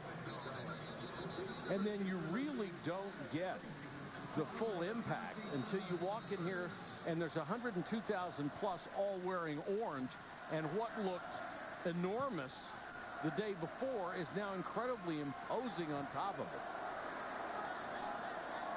45 seconds to go in the first half. Poole. And now the clock will run as he's out to the 24. And there's a 40-second clock, so they're not even going to have to kick it away.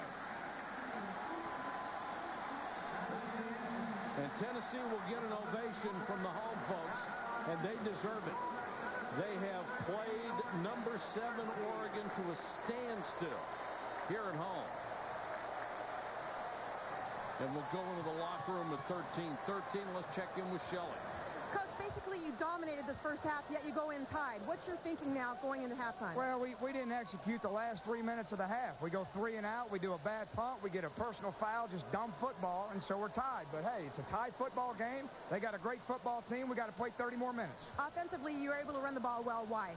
Well, we're coming off the ball. The backs are running good, and we got to keep it up, but we got stalled there late in the second. So we're going to have to take some shots down the field and throw it, too. Great. Thanks so much. Thank you, Shelley. Thank you, Coach. Quite a first half. Oregon and Tennessee 13-13. And now we send you to Wendy next for the Outback Steakhouse halftime. Request a little bit of everything in this one, including a 70-minute delay for a major thunderstorm. Oregon and Tennessee tied at 13. Oregon's number 7. Tennessee's one of the youngest teams in the country. Tough to tell the difference through a half. Tennessee lost their mojo there at the end of the second quarter. The best way to get that back is the way they got into this football game, and that's running the football. Taurean Poole and that offensive line, they have to give great effort, get back and become physical again, or Oregon will come out and put a lot of points on them in the second half. Tennessee will kick it away to start the third quarter.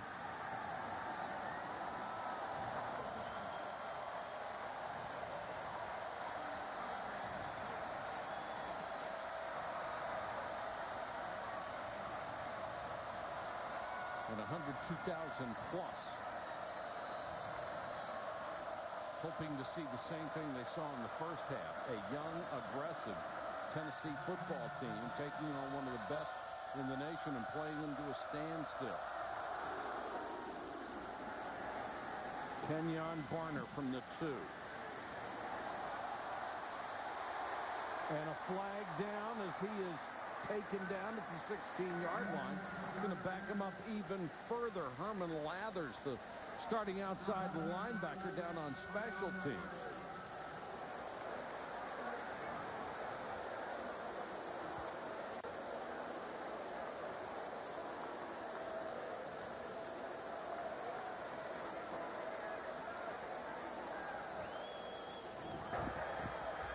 Holding number 43 on the receiving team.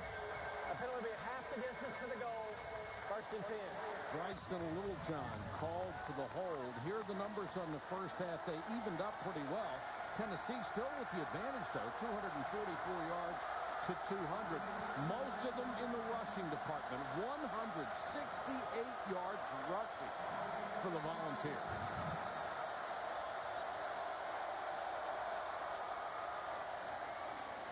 Thomas gives off to James. And we'll check in with Shelley Smith. I talked to Chip Kelly as he's coming out the tunnel. The first thing he said was, this is an awesome place to play, isn't it? It's old Chip, what me worry Kelly. He says, we're fine. I said, get a drink of water. Let's go play football. Well, you gotta like that. James really hasn't been able to get untracked tonight. In his first appearance, he suffered a one-game suspension. Did not play last week in the 72-0 win over New Mexico. But you see that line right there, Oregon out and just kind of pushing along, a little rugby match for 9 yards.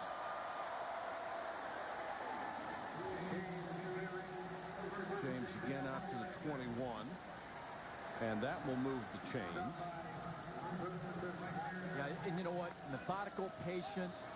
Oregon's offense designed that lulls you to sleep. And this young defense, this young football team at Tennessee, they better come out of that locker room with their dauber ready to sting, or they will be stung themselves.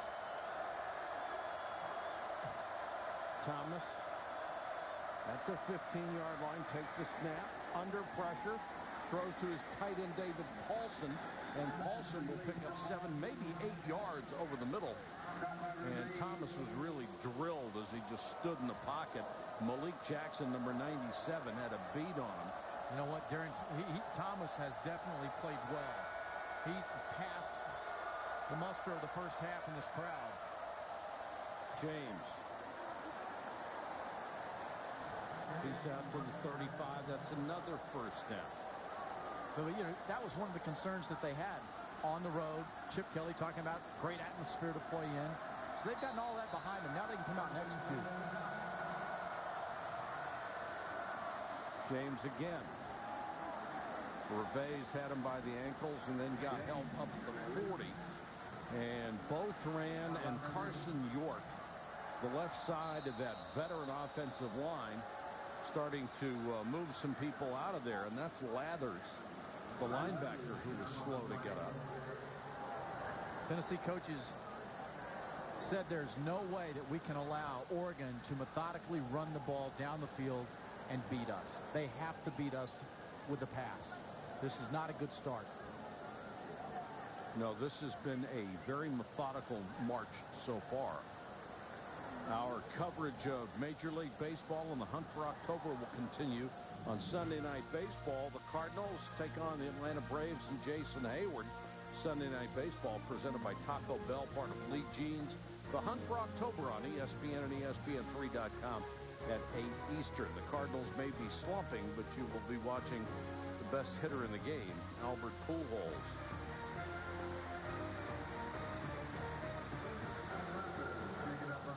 It's like Texas is 27-7 there in the fourth quarter. They still haven't found that offense. No, haven't found that rhythm. And certainly Wyoming threw a scare into him, and there is Lathers limping and a little slow coming off the field.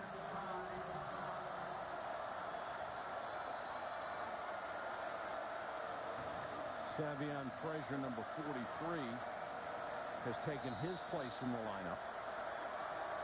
Second down, call it 5. James again, or check it. This time it's Barner. Well, this is a departure from the first half when time after time Darren Thomas faked a handoff and then kept it. Now he's riding that running back and giving it to him. Obviously, Tennessee doing something different on defense. It's giving them that opening. And Barner this time is smoked by Gerald Williams, number 57, as he hit the line of scrimmage. Let me show you, Mike. The pace is picked up here with Oregon, but you're going to see on the outside, everybody's just kind of staying home, and it's saying hand the ball off inside. You know, they're outside. That's where the ball's got to go to the inside. That's why they call it the read option. He's looking for the soft spot in that defense and finding it. Barner across midfield. It will be 3rd and long for Oregon. Well, again, remind folks, Justin Wilcox is the defensive coordinator here at Tennessee. Former Oregon player, former defensive coordinator at Boise State. He's had a lot of success against this Oregon offense while he was at Boise State. So he'll make the adjustments as needed. He feels them. He knows them. James is back in as the running back, number 21. Blitz coming. They don't get there. The pass drops. Well, what a job by Thomas. He got it to Huff somehow, and Huff couldn't hold it. Well, that's Wilcox. That's Justin Wilcox. We've seen him do it now on a couple of third down conversions attempts by Oregon's offense. He brings the pressure. He's going to get to Thomas, and that allows them to make plays and to break things up. A very nice start by this defense. Gordon waits back at the 10.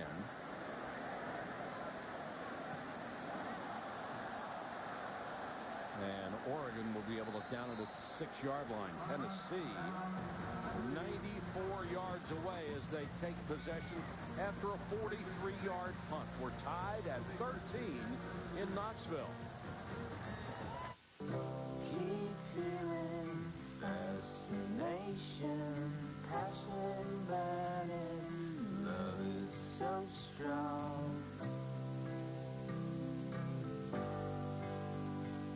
This NFL season, Papa's in the house. not just this house, your house with Papa John's free topping football. Your choice of any 3 toppings free when you buy a large cheese pizza for just $10. You like those vine ripening tomatoes from California, yeah? Order at papajohns.com and get a large pizza $10 with any 3 toppings free. That's right, 3 toppings free. Because every day is your game day.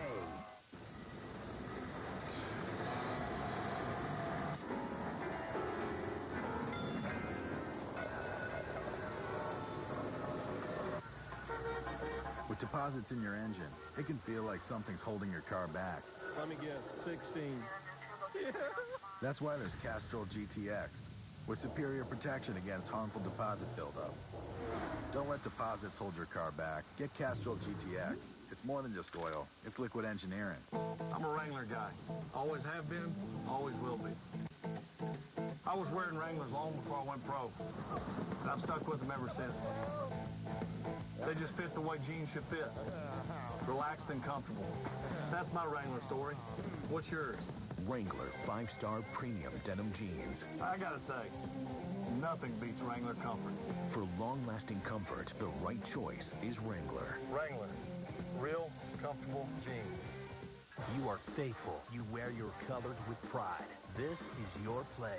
SECstore.com. All the gear, all the goods, all the colors you need for suiting up each week. A one-stop shop for SEC fans with all the conference merchandise right at your fingertips. At championship time, it's the quickest way to get officially licensed championship caps and tees. Great quality, huge variety, quick shopping, easy clicking, fast shipping. Every day, anytime at SECstore.com. College football in high definition is presented by Vizio. You're watching the SEC on ESPN, and what a good ball game we have had so far tonight from Knoxville, Tennessee.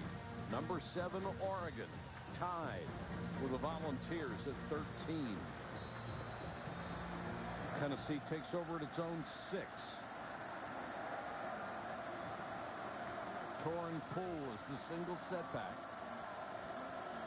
behind the junior quarterback Matt Sims. And Sims wants to throw on first down, has it batted down at the line of scrimmage. Take a look at our Amway positive performance. Well, they started out positive big time for Tennessee. First quarter, 198 yards. Torin Poole, nice young man, said he was going to run hard today. His offensive line, fullback, everybody working together. Second quarter, though, Oregon picked the pace up, held them to 46 yards. They've got to get back to that. That first pass there, Mike, you remember Derek Dooley told Shelley going in at halftime, we need to throw the ball more. Well, he lived up to his word. Nice fake by Sims. Throws on the run and has the first down out to the 15-yard line. Throws a perfect strike to Rogers.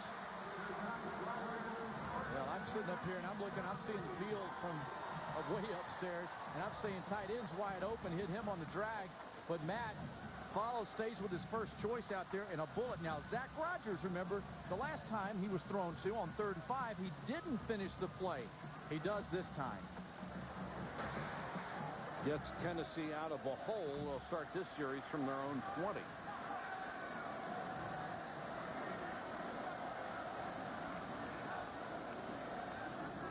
Another fake by Sims. Has this one blocked. And it's incomplete.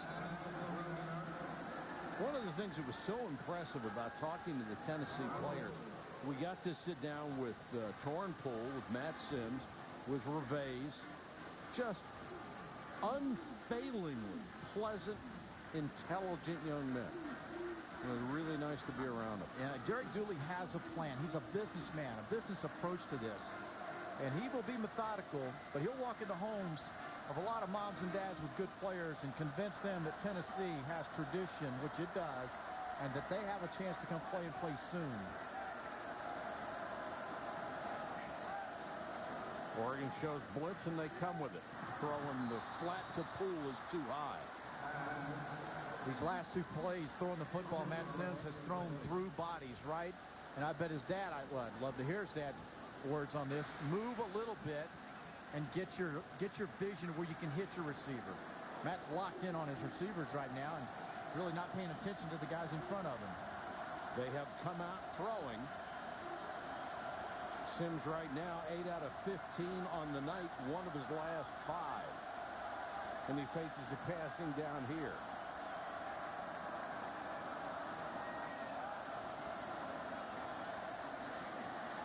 Good protection.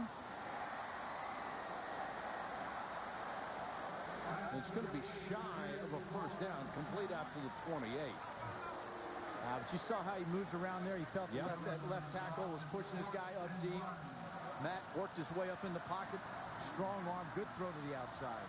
Gilden drove more out of bounds, a couple of yards shy of the first down. At least they got it out of the shadow of their own goalpost. But now we'll have to kick it away to the dangerous Kenyon Barner. And a returnable kick. Barner to 24. Got to the outside, spun down at the 27-yard line. A 4-yard return. Luke Stocker, the tight end, with a big tackle. I'm the 4th-string quarterback. But due to a pregame meal of all-you-can-eat calamari, now I'm the 1st-string quarterback. But I'm also a transfer student, so I'm a little lost.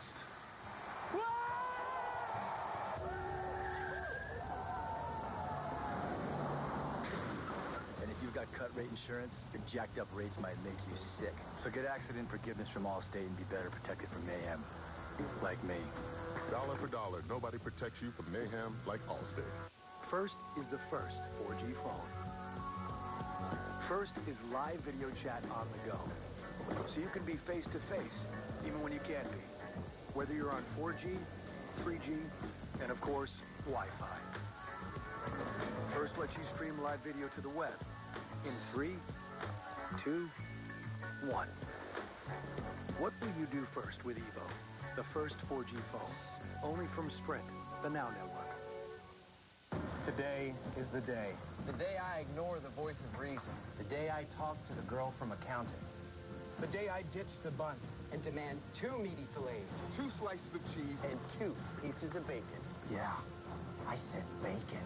Today's the day I double down. The KFC Double Down. Double meat, double cheese, double bacon, double awesome. Get yours today. So good. S-O-G-double-O-D good.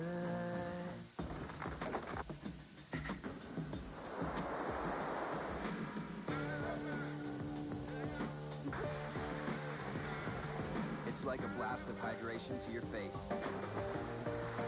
New Schick Hydro. The water-activated gel that hydrates your skin as you shave and lasts up to twice as long as ordinary strips, while 5 blades with skin guards smooth the skin to reduce irritation. It's the best shave for your skin. The new Schick Hydro. Free your skin. 2 years ago, Boise State led 34-13 against Oregon. Jeremiah Mazzoli had already left with a mild concussion. Oregon took the red shirt off of Darren Thomas at quarterback. He nearly brought them from behind. 3 touchdowns and 210 yards passing in less than a half, but Oregon fell just short, 37-32. The defensive coordinator that day for Boise State, Justin Wilcox, now wearing the Tennessee colors and matched up again with Darren Thomas.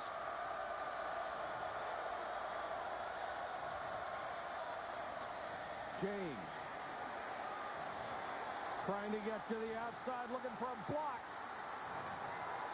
James still on the sideline. Shakes another tackle.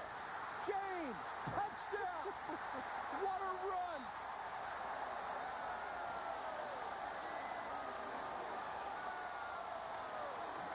How many guys had a shot at him and didn't get him?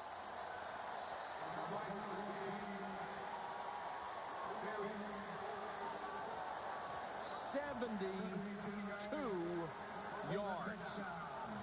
Well, Michael James, Pac-10 Conference Player of the Year last year, over 1,500 yards rushing.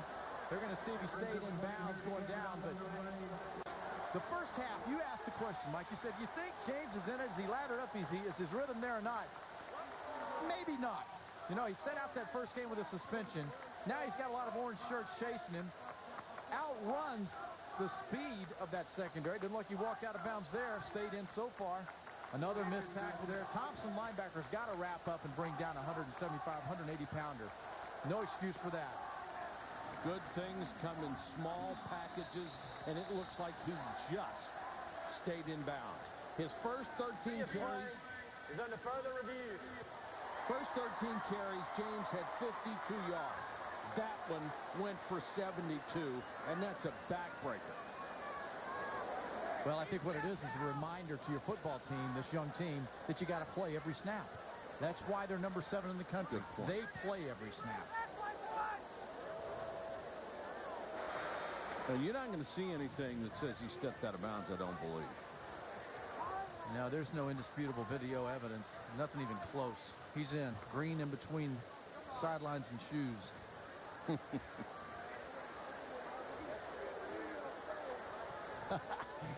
Did that quiet down 102,000 folks? Yes, it did. It's kind of quiet in here. I think I could holler across. Yes, it did. Yeah, you could sense it. After review, the call on the field is confirmed. Touchdown. You could sense Derek Dooley knew going in at halftime the tightrope he was on.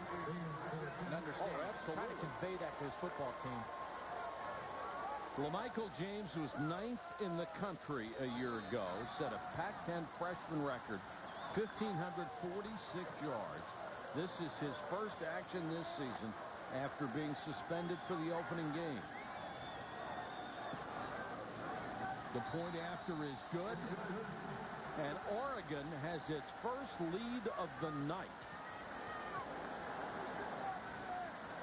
You know, Tennessee's going to go over, and they'll find their leadership in a game like this. They were looking for an identity once they left the stadium tonight.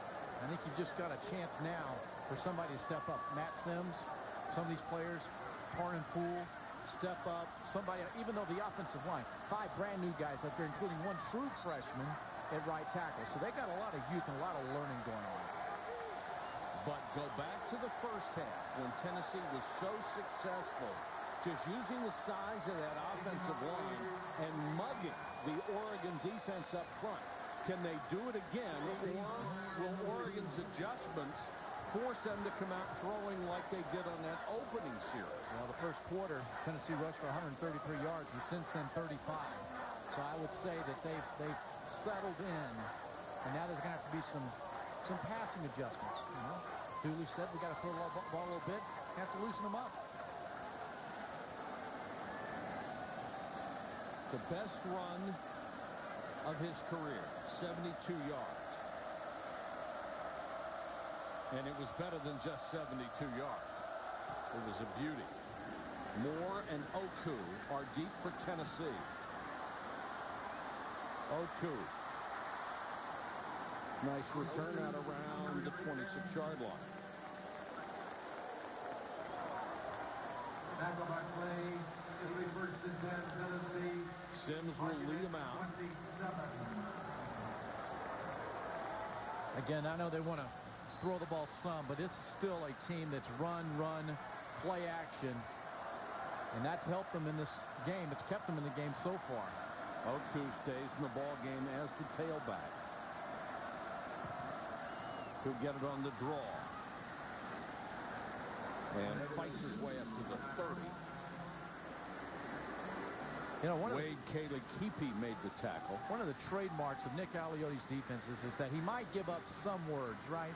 I mean, I'm listening to you call this guy's name. some yards, but they never fall apart. Aliotti is an excellent coach at making adjustments, seeing what the offense is doing. Last season, again, statistically, the top defense in the Pac-10. 2nd and 7. Torrin Poole is back in there as the tailback. Sims, a little swing to him.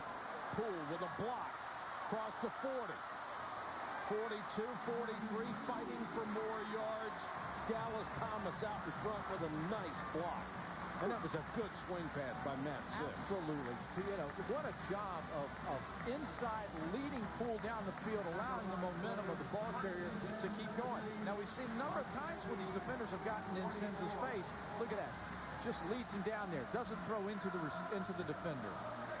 And Poole, again, with his effort, Poole's effort, trying to pick his football team up. Very important drive for this young Tennessee team.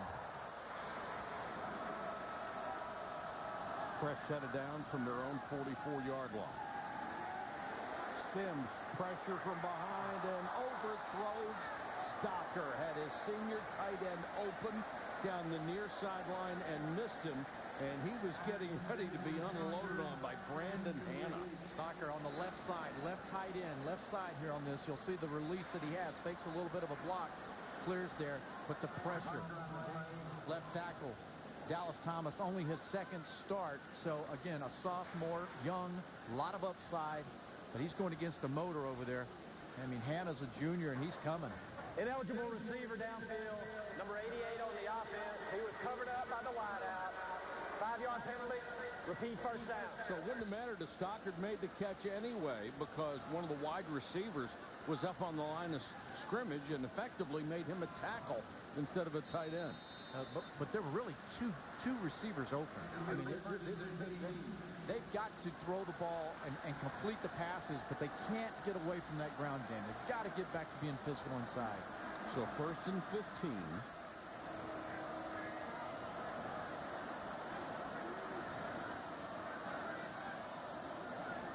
Poole. Nice cut. Got back the penalty plus a yard. Eddie Pleasant, the roverback, made the tackle. Tennessee's played a clean football game to this point, only 3 penalties, and been very smart. And last week, Oregon's defense forced 5 turnovers. So I came into this game thinking young offense, brand new offensive line, new quarterback, new running backs. I mean, it had all the ingredients of turnover city. Oh, yeah. Had all the ingredients of an implosion, and it hasn't happened. Tennessee has acquitted itself very well. 2nd and 9.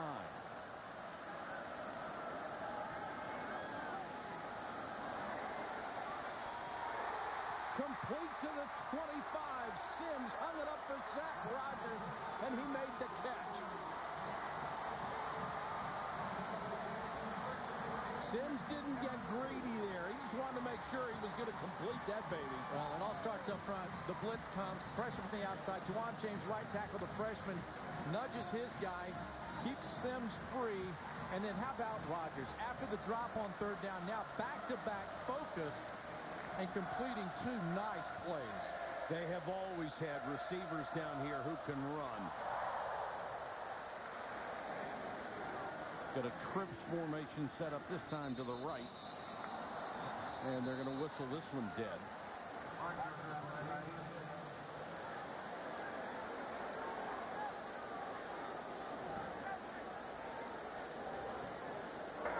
Before the snap, false start on the offensive line. The center was late snapping the ball. 5-yard penalty. Remains first down. It's Candy Pope, and this is his first year to play center. So it gives you an idea. You got a first-year center. You got a 2-start left tackle. You got a true freshman right tackle. Now you've got some players, and they're talented. Don't call him Candy. He's going to get upset with you. It's Cody. Cody, I'm sorry. I say Candy. Boy, he'd smoke me on that. Yes, he would. Sims to the end zone, overthrown. I'm just trying to look out for you, partner. Come back to a Tennessee game. Cody will have candy all over me. That was intended for Hunter. He was covered very well. And Hunter, if you're going to go downfield, that's the guy to throw to. He was the National Junior Long Jump Champion, which means one thing. He can fly. Nearly 26 feet. on a long jump. That's a long ways. You and I couldn't add ours up. No. No.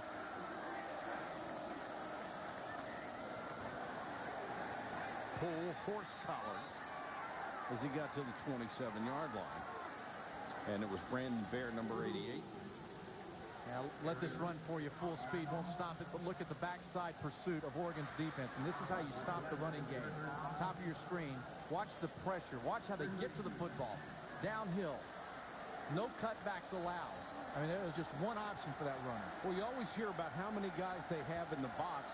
They have 7 men down on the line of scrimmage on that play.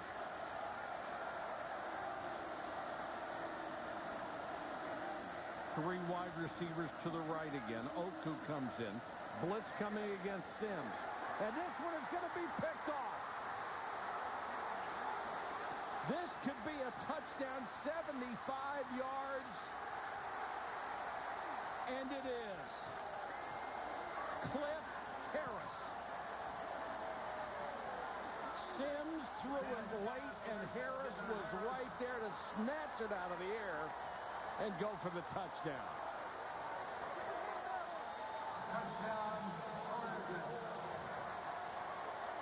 If you're going to throw late to the outside, that's the danger.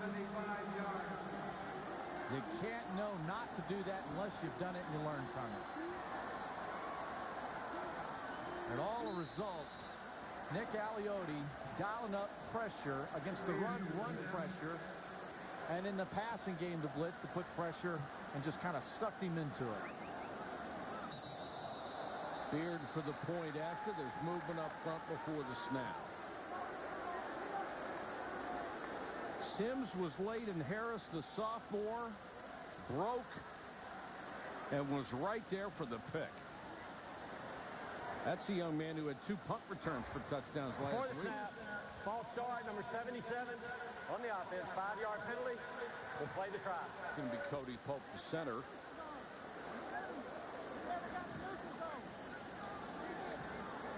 Cody Pope. I don't know. Oh, that was... Yeah, I called him Cody. Okay, I'm just checking. Looking for you to bail me out.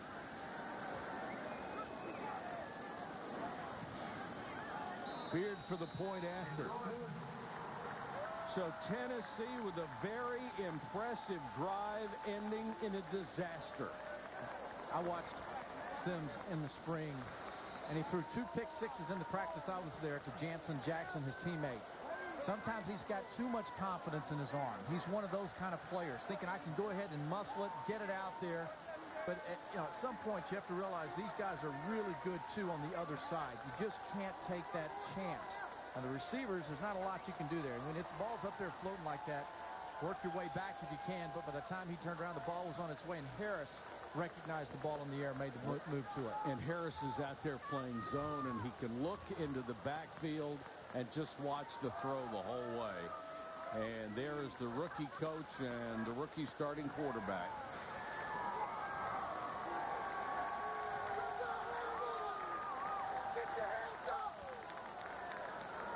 And Pope may have cramps. Excuse me, not Cody Pope. I'm thinking 77. It's Carson York. 77 in green. Well, what a day of football around the country. Surprises, confirmations. Alabama over Penn State, confirming how dominant they are. Penn State kicks a field goal to stop them being skunked. So Alabama loses 9 starters on defense. So what, apparently? I did their spring game, and I remember putting on my preseason top 5. I had the Alabama maroon at 1 and Alabama white at 5. That may be justified. Moore and Oku are deep, and the enthusiasm has just been blown out of this place.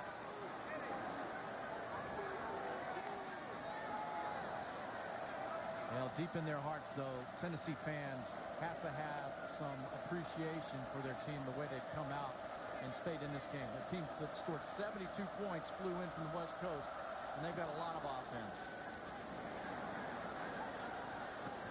Short kick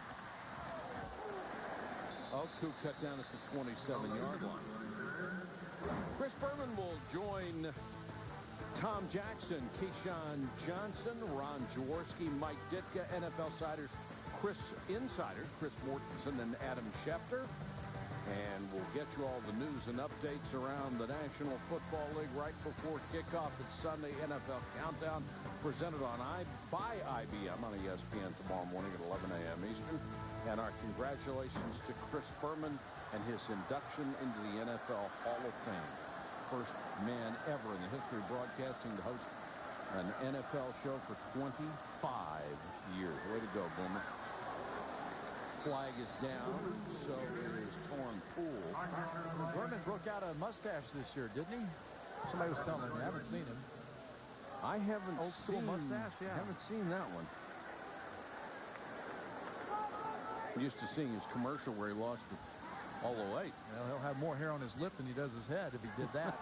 Holding, number 75 on the offense. 10-yard penalty from the spot of the foul. Repeat first down. Jaquari Schofield, the left guard. Now, Tennessee's got to regroup here. They're still only down 2 scores. But can a young team emotionally handle it?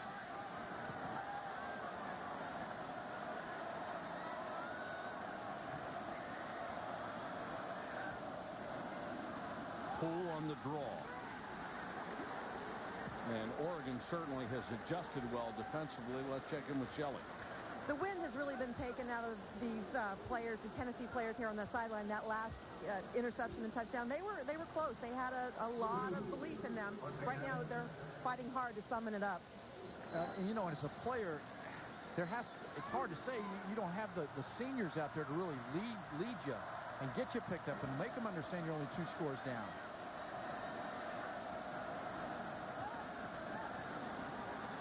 Sims with time to deep out again. A lot of contact out there. The Tennessee fans wanted a flag because of Anthony Gilden's collision with Zach Rogers, and it looked like he did get there a half step early. Now it just goes to show you, too, that Matt Sims is not afraid to throw the same ball on the out, a hard ball across the field. May have had something there. I don't know. It was a bang-bang close call.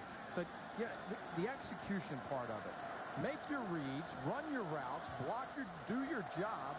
You're in the 3rd quarter of a big-time football game.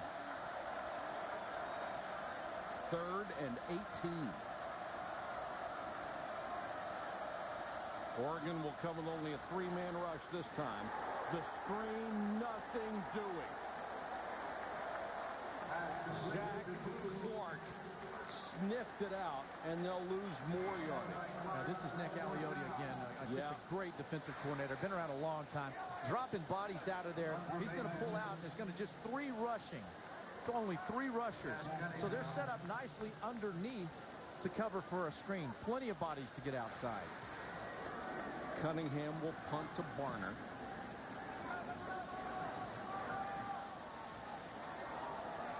Makes the fair catch to 43-yard line. 40-yard kick and a good one. No return.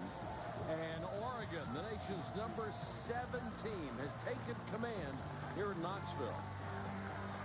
43. Cause it's racing gear. Visit NASCARSuperstore.com and ESPNShop.com.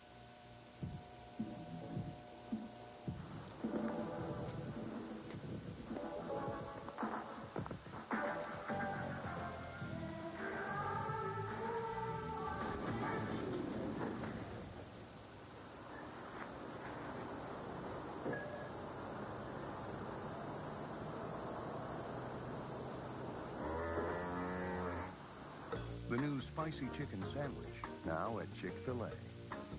I like the linen, man. We get you, Coach. Yeah, let's go. Coach, let's go. We got 5 minutes.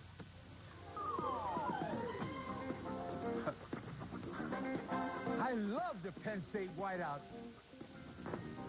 You want this? I'm good, Dan Studer. Let's boogie. Groovy.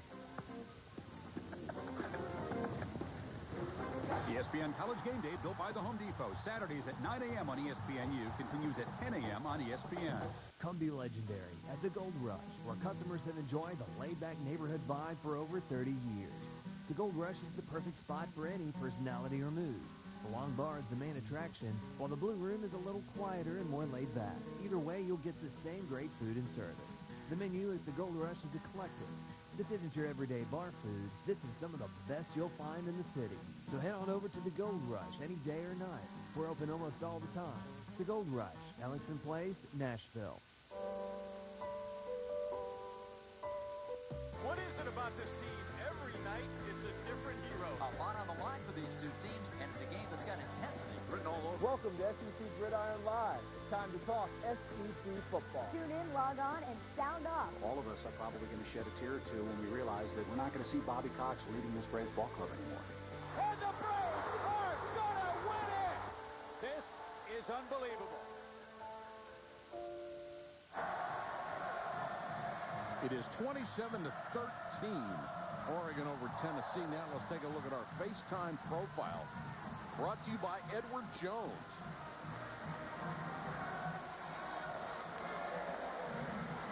Well, Michael James, you might think you have him bottled up, but all of a sudden he comes flying out, goes to one side of the field, back around the other, and does his thing. A heck of a football player. And Varner will get a chance to run, and he is spun down and planted back at around the 41-yard line. Montori Hughes trying to fire up the defense. That is a big nose man, 6'4", 305, a sophomore. Thomas on the roll and throws complete down to the Tennessee 45-yard line. Yeah, you know what? And the challenge here for Tennessee's defense is you have to play fast and hard, but you have to play fast, hard, and disciplined. And you kind of lose that concept if you're down a couple scores and you haven't had a lot of success lately. David Paulson made his 4th catch of the night.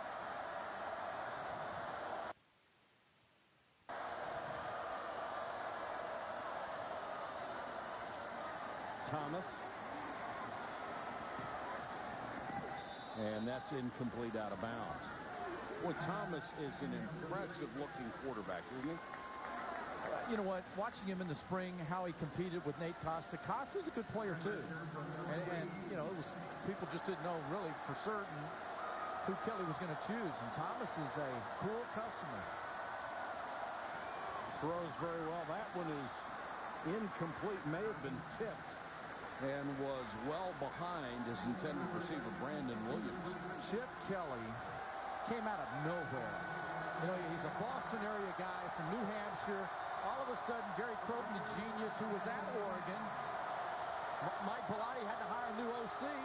He brings in a guy named Chip Kelly. Everybody's like, who is Chip Kelly?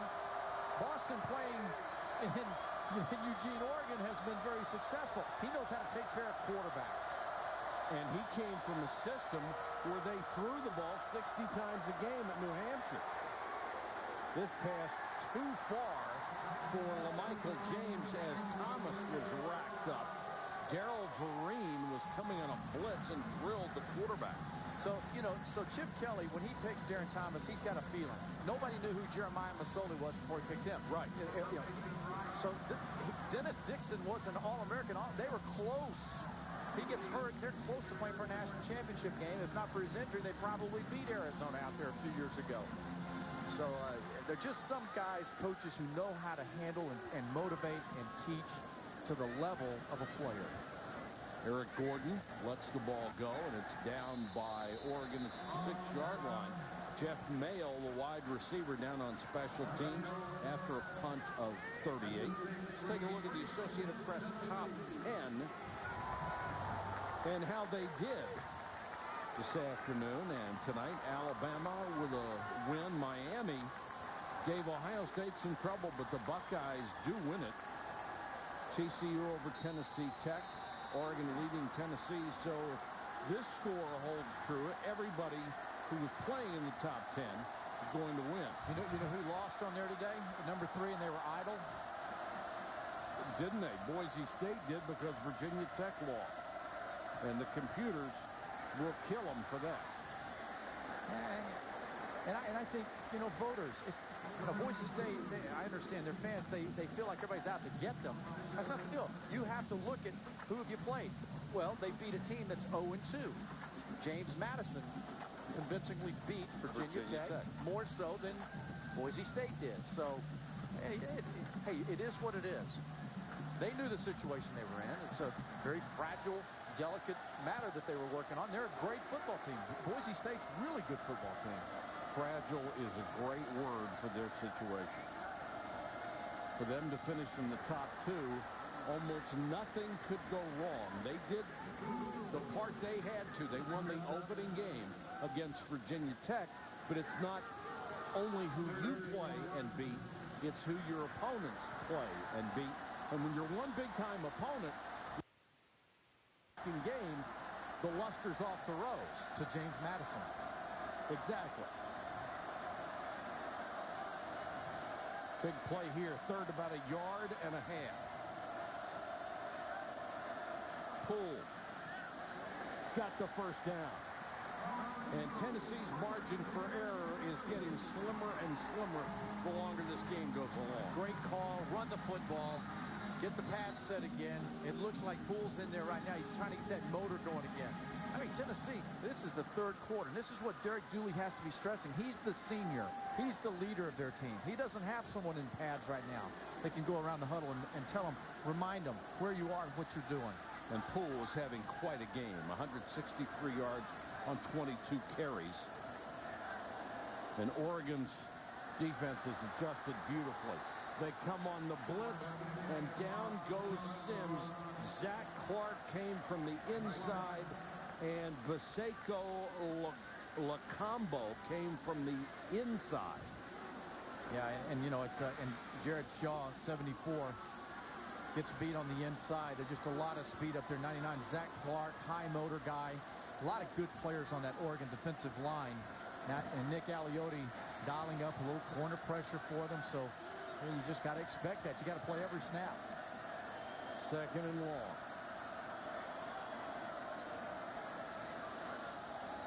Rush 3, drop 8, little screen pass.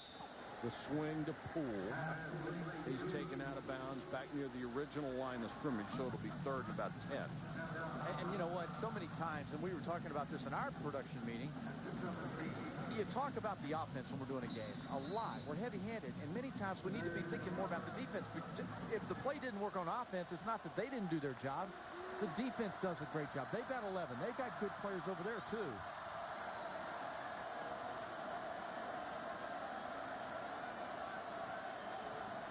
Oregon led the nation coming in total defense after one game.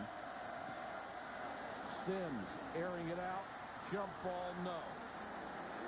Knocked away by Cliff Harris. It was intended for Justin Hunter, the long jumper. And defense knows down and distance, too. Harris showing that he's smart, staying back, not biting on anything, understands the play, reads the quarterback, sees where he's going with it. Harris has some ups as well. Well, you better give Justin Hunter a little cushion with his speed. Varner waits for the punt. Makes the late fair catch signal at the 41 after a punt of 42 yards. Our coverage of Major League Baseball and the hunt for October continues. Tomorrow night, Albert Pujols leads the Cardinals against the Atlanta Braves. Sunday Night Baseball, presented by Taco Bell, part of Lee Jeans. The hunt for October on ESPN and ESPN3.com at 8 Eastern. Albert Pujols is one of those players, if I'm walking by a television set and he's in the box, just stop and watch. Gotta watch. But usually he will do something spectacular. 38 seconds to go, third quarter.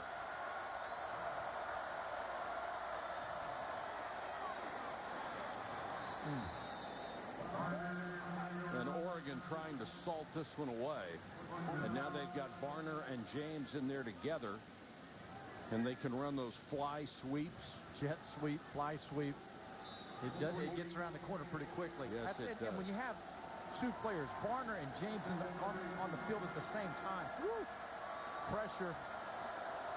Now James is the single setback. He'll get the handoff. Flag is down, so is James back at the 44-yard line. Now we'll check the penalty.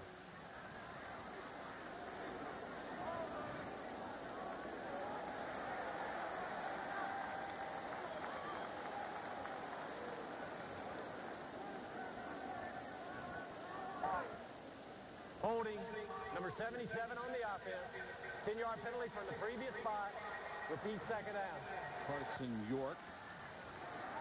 How about Oklahoma figuring it out today against Florida State? Oh. I mean, Bob Stoops told me a week ago or so about all of the young players he had. You know, not surprised they didn't get it the first game. He coached them up. They got it the second game. Yeah, they were a little iffy that first game, but not today. That's the end of the third quarter. Number 7 Oregon with a 2-touchdown lead at Tennessee.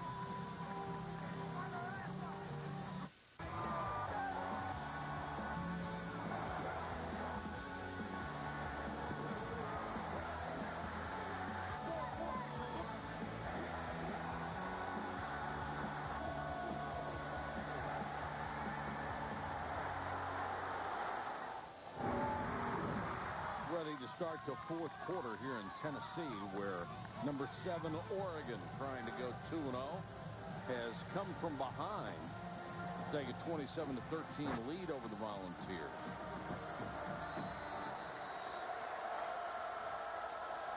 And it's 2nd and 13 for Darren Thomas and the Oregon offense. Bubble screen. And Mail up to the 42-yard line, where Savion Frazier makes the tackle. Well, if I were the coach of Oregon right now, and I'm Chip Kelly, I'm telling my ball club to execute, do your deal. Don't try to make a play and create a play. Just let it happen. Thomas, same play. Mail stays on his feet. First down. Oof. Broke a couple of tackles. Took 2 big shots. And still got the first down, made his 5th catch of the night, and made it count. This is exactly what I'm talking about here.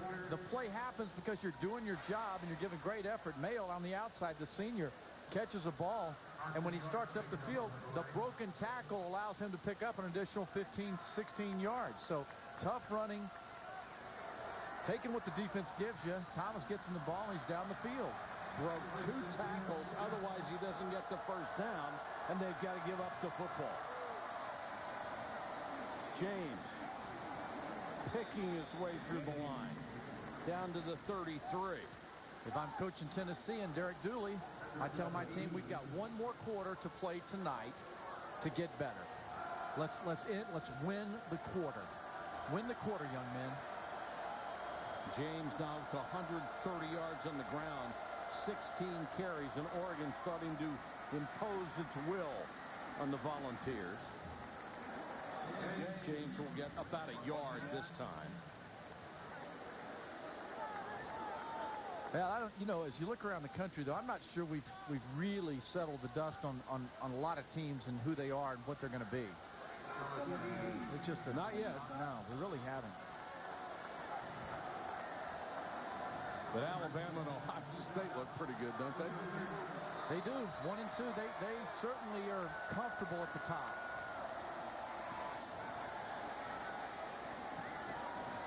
For the end zone, touchdown. Lavoisier Chouinay.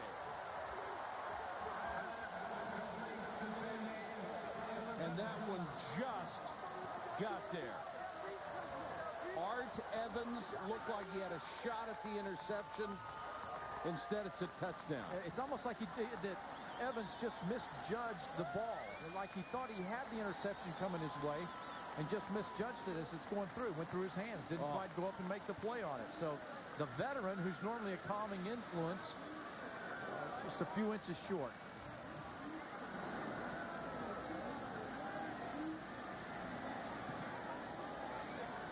The extra point is good, and Darren Thomas with his 2nd touchdown pass of the night.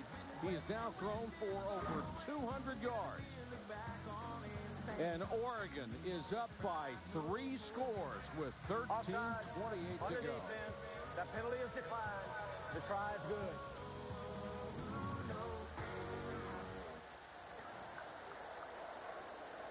This NFL season, Papa's in the house. not just this house, your house with Papa John's free topping football. Your choice of any 3 toppings free when you buy a large cheese pizza for just $10. You like those vine-ripened tomatoes from California? Yeah. Order at papajohns.com and get a large pizza $10 with any 3 toppings free. That's right, 3 toppings free. Because every day is your game day.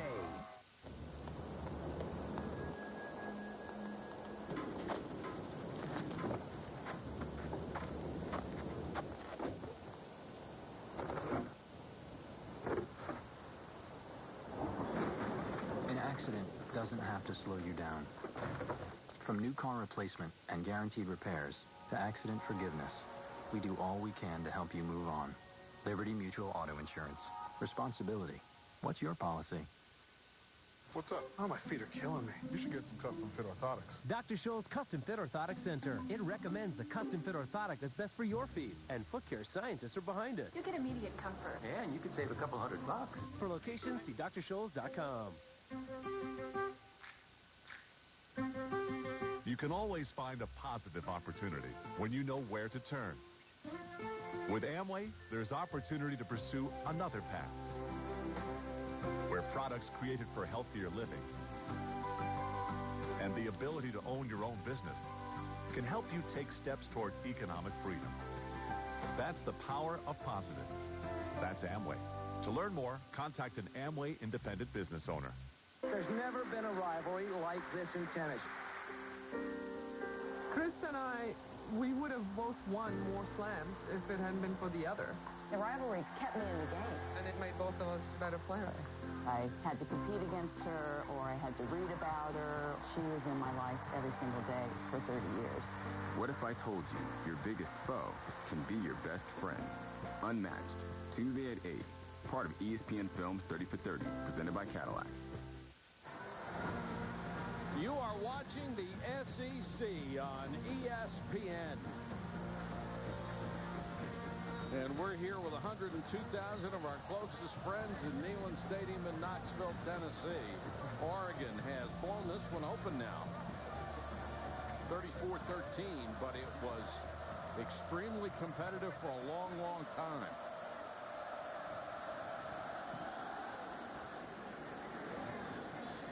Oku from the goal line. And just across the 20-yard line. Let's go down to Shelley Smith. Shelley? When Derek Tooley took over this program, he knew he was taking over a program that was wounded. These players and these fans were hurt by Lane Kiffin's abrupt departure. They never viewed this job as a stopping point or a staying point onto something else. He ensured to them that he was staying, that this is not a place to go to get to somewhere else. He really tried to reinstill that pride, and so far, the players all say he's done it. Well, they are very happy to have him here, and certainly with the legacy he has with his family ties with the great Vince Dooley brings a lot of credibility just with that. Yeah, the day I was here in the spring, his dad, Vince, Coach Dooley, was here, and he spoke to the ball club afterwards. Derek's got a good resume, and by learning and listening to his dad all those years, very smart guy. You know, started out that foundation at SMU. That I see. Yeah. I see. I knew you were. I wasn't sure where you were going with that, but you got that one in there. You know, one of the things that people question was, well, he only had one winning season in 3 years at Louisiana Tech. But that one winning season was the only winning season they've had in 30 years. Yeah, he's no fluke. The guy has a plan. I like him. And he's got a good staff. Yep. You know, they're in the SEC. I cannot stress to you enough, and I said this to Derek yesterday, since I've seen them in the spring, they really have made progress. Oh, you can see that in the first half. I mean, they took it to Oregon State, or to Oregon. Sims completes that pass to Zach Roberts, trying for extra yardage, taken down as he crossed the 25. Vince, of course, coached 25 years at Georgia before retiring after 1988. Won 6 SEC titles, won the 1980 National Championship, and has been inducted into the College Football Hall of Fame. And one of the really good guys in this business. And it was funny because Derek said when he was at Louisiana Tech, he was more maybe coach than dad. Now here, he's more dad than coach. And I think that's cool. Barner, the deep man, driven back by the punt to the 21.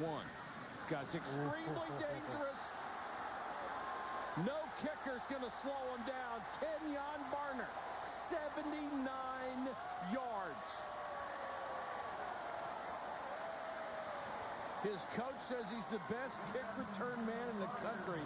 He sure looked like it on that one. Yeah, he leads the country in all-purpose yards coming in, and he's just explosive. He's got great vision, good blocking, too. But he runs past people. To be a good punt returner, you have to run by them. Don't look at them. You feel them, and you run by them. And that's exactly what Barner does.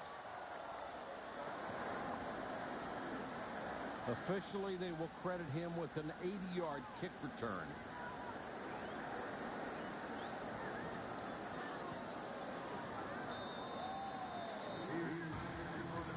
And Oregon has blown it open on the road at Tennessee.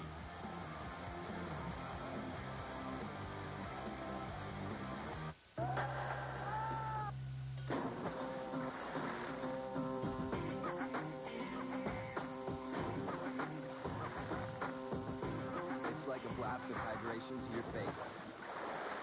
New Schick Hydro, with water-activated gel that hydrates your skin as you shave and lasts up to twice as long as ordinary strips, while 5 blades of Skin Guard smooth the skin to reduce irritation.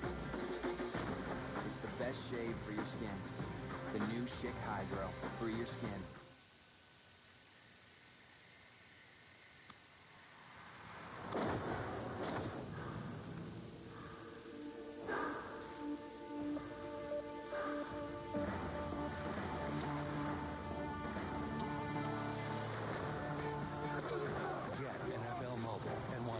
Thursday and Sunday night NFL games and NFL Red Zone. Now everything football is everywhere. Only with Verizon. Rule the air. Now is the time to take advantage of our hottest offer. Get Comcast Digital Voice for only $19.99 a month for 12 months. You'll get unlimited nationwide calling with the home phone service rated #1 in call clarity. Plus 12 popular calling features, including call waiting and caller ID. So hurry and call 1-800-COMCAST today to get this limited time offer. Just $19.99 a month for 12 months. Right here, right now. Get Comcast Digital Voice. Call 1-800-COMCAST today. Through the years, many things pass from father to son, like Aqua Velva Aftershave. Smells great, cools, firms, and tones. Cool. Aqua Velva, men get it. I just don't feel young when my skin looks old. Gold Bond Ultimate Restoring Lotion. Moisturizers, vitamins, and restoring CoQ10 help skin renew itself. Now my skin's fabulous. Can your lotion do that? Gold Bond Ultimate Restoring. This stuff really works. ESPN's College Football Primetime. Brought to you by the new Schick Hydro, the only razor that's like a blast of hydration. The Women's Basketball Hall of Fame is located here in Knoxville, appropriately enough, because this is where Pat Summitt calls home. And if you're going to have the Hall of Fame anywhere, it might as well be close to where Pat Summitt lives. What an unbelievable career. 80-yard return on a punt by Barner.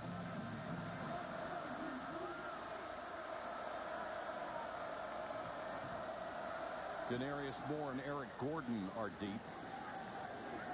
Moore from the 7. And tripped up as he got out to about the 22. And we check in with Wendy Nix. Wendy. Thank you. A Pac-10 matchup going on as we speak over on ESPN. Keep an eye on Andrew Luck, the Stanford QB, looking for Ryan Whalen. There he is, right in the back of the end zone. Stanford up 7-0 on UCLA. And on ESPN Classic, Jeremiah Masoli did get the start for Ole Miss. lead Tulane 24-9.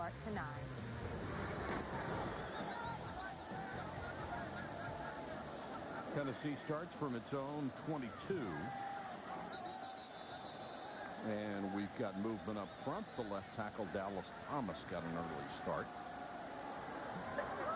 Before the snap, false start, number 71 on the offense. 5-yard penalty, first down.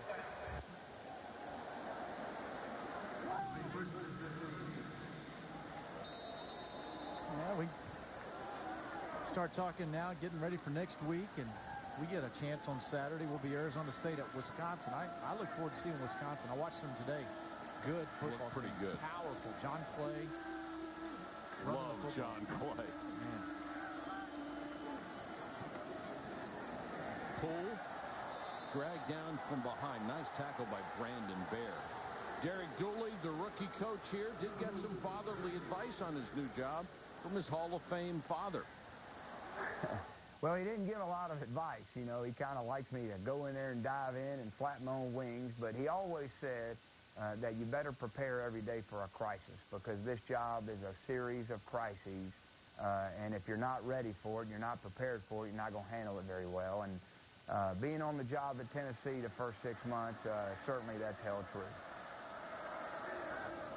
Well, Dad gained about as much knowledge as anybody is going to. Sims has the ball knocked out of his hand from behind. Casey Matthews of the famous Matthews football family came from behind and knocked it away. You know, when you talk about Tennessee and their future, you think these fans will see the half that they provided. You know, they provided a solid competitive half. And it's a lot of young football players. And a reminder that, you know, 12 true freshmen saw time last week. And so those players are out there again tonight. Now that's 2 times, and they're playing against one of the top 10 teams in the country. Sims now has a little more experience under pressure.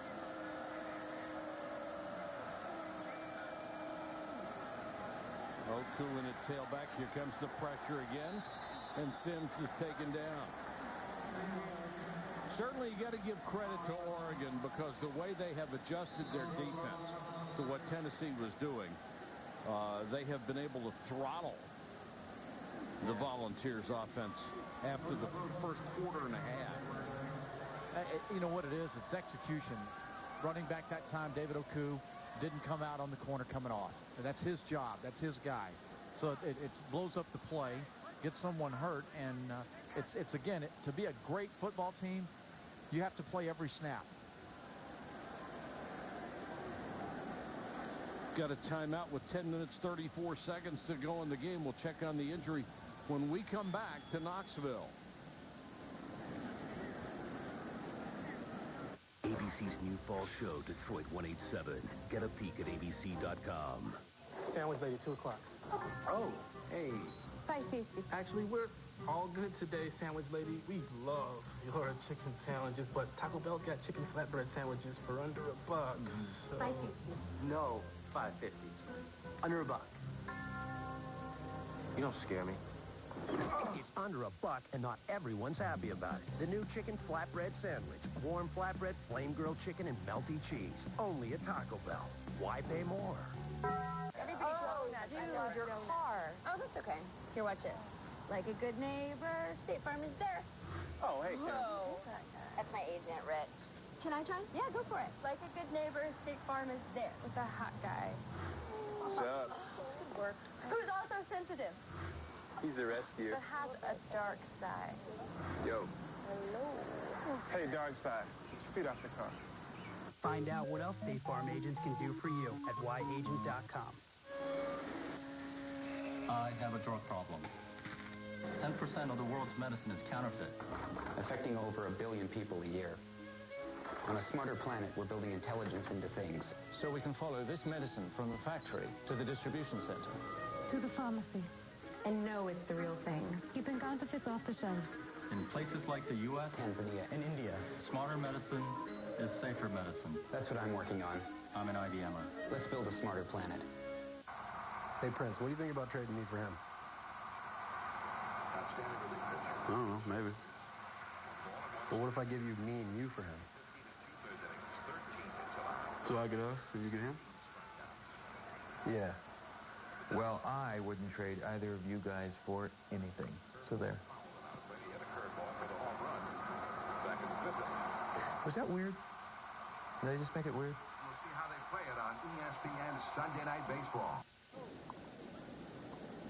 The injured player is Cody Pope, and he just got a nice round of applause, able to sit up. Everyone was very concerned about the young man who gets hit in the head. He had suffered a stinger earlier in the week,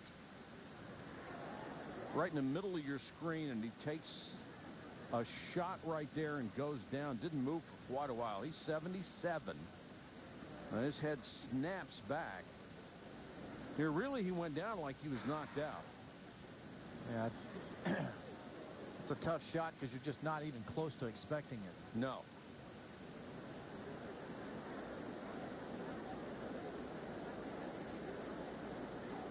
Check in with Wendy.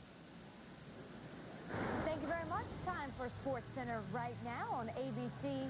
Tonight, Denny Hamlin winning under the lights at Richmond. He becomes the top seed in NASCAR's chase for the Sprint Cup Championship. Clint Boyer and Greg Biffle claim the last two spots. Tonight's race, the last before the chase begins. It does start next Sunday at New Hampshire. Back to you. All right, Wendy, thanks very much. They're still tending to Cody Pope, the junior center, who gets another nice round of applause as he comes off. Very unsteady.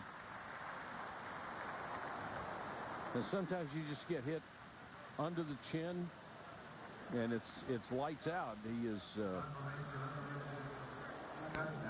will be tended to by the Tennessee medical staff.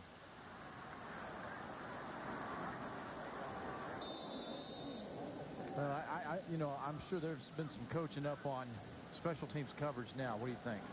Well, Barner's back there again. Make a fair catch this time at the 49-yard line. A 40-yard punt. No return. But Oregon has taken control of this game against a real feisty Tennessee crew. Let's take a look back with our Chick-fil-A drive recap. And I think what we've seen tonight is an Oregon offense that came in here and just was methodical. You know, they took what the defense was giving them. Darren Thomas, the quarterback, was not flustered by the 102,000 fans. He didn't make a mistake in the first half, Mike. No. He didn't do anything to really put his team at a disadvantage. And we've got a new running back, Remedy Alston, and a new quarterback, Nate Costa, 6'1", 210-pound senior. He lost a hard-fought duel with Darren Thomas for the starting job. Very capable quarterback in his own right. Won his only start last year when he started against UCLA and beat the Bruins. It is a real plus for Chip Kelly to have two quarterbacks over there who can win, not just games, but win in the Pac-10. And there will be instances in a long season where you're going to need to. This Alston, who played a lot last week in the rout of New Mexico, had 21 carries for 110 yards. Another one of those little guys, 5'8", 200 pounds, who can get lost behind the big offensive lineman and then has a real burst.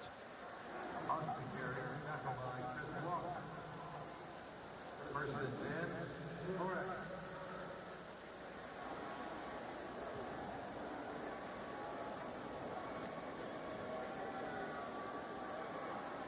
I'd say the Pac-10 came out well represented tonight down in the SEC. Absolutely. Costa. Alston again. Dragging tacklers with him down to the 30-yard line. Take a look at some news and notes about what happened in college football today in Ohio State. It was very impressive, particularly Terrell Pryor. And I think they out-physicaled Miami. Michigan, boy, Denard Robinson accounted for, look at that, 244 yards passing, 258 yards rushing. It's ridiculous. It's nuts. It's unbelievable. And James Madison with the upset of Virginia Tech. Kansas goes in, beats Paul Johnson's Georgia Tech team. And you know, for me, I look back on that Ohio State game. Ja'Cory Harris made mistakes, and Ohio State really looked like a good, complete football team today. And of course, it is such a long season with so many big games to go. But you look at those top two teams, and you get the feeling that it's theirs to win or lose. Nobody's going to be able to catch them. It's up to them to play their way out of one of those top two spots. But the difficulty that they face is that the conferences they're in this year, I think, are going to be strong. You know, and somewhere along the line, Wisconsin, you know, that's a tough run they've got coming up. But they can run the ball, and they're strong. You know, Iowa's a good ball club.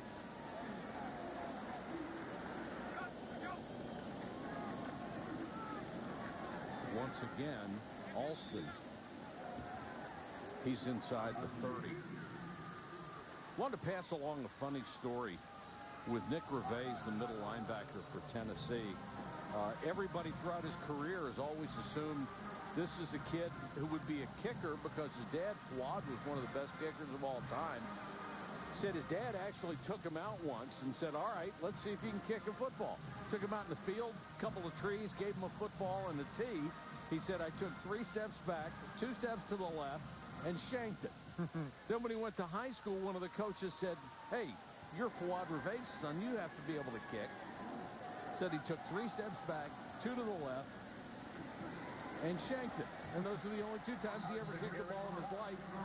Now they've made him a middle linebacker. He's worked his way up from walk-on to fifth-year senior and a starter, and he has been a real good one. So the kicking profession's loss was the linebacking profession's game.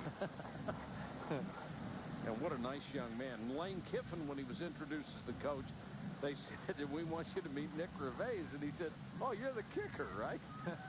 And he said, uh-oh, now I got to prove myself to somebody else.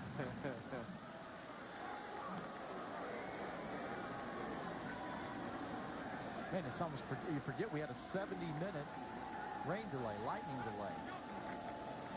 Been a long night. Doubleheader. Costa, high stepping his way inside the 15 to about the 12, gets drilled by Eric Gordon for his trouble. And the word on Pope, we are told he has an unspecified head injury and will not return. Certainly hope that young man's going to be all right. Yes, we do. Nate Costa's battled back from a lot of adversity and knee injury and worked extremely hard to get back on the field and to compete to play, and he can run. I mean, he takes one to the chin there. He's got that very upright style, doesn't he? He may want to go a little more downright. Yeah. Not present quite a big target. Alston. Well, they go very deep with running backs who are 5'8", 5'9", and dart in and out of defenses. Here's what Oregon is looking at. Mark that Stanford date down, October 2nd. Stanford is going to surprise some people, I think. They're going to be a lot better than number 25. And then, of course, Southern California on October 30th. That could be quite a game. That could be for everything in the Pac-10. And I was talking about the strength of the Big Ten. There are games all throughout there that they could lose. I mean, it's a good, solid conference. Alston on his feet down to about the 2. Has to get right to the 2-yard line to get a first down. That's Civil War. Oregon at Oregon State at the end. Last year had a chance to do that. That is a fun, great game. Wow. Well, any rivalry games like that are fun to do. This is a talented football team. There's no doubt about it. First and goal for Oregon.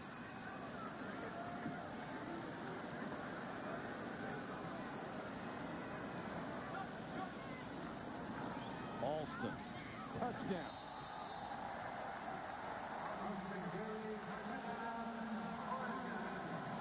Well, they have certainly proved their dominance in the second half, haven't they? Yeah, I think back to the second quarter, late in the second quarter when Tennessee was up 13-6,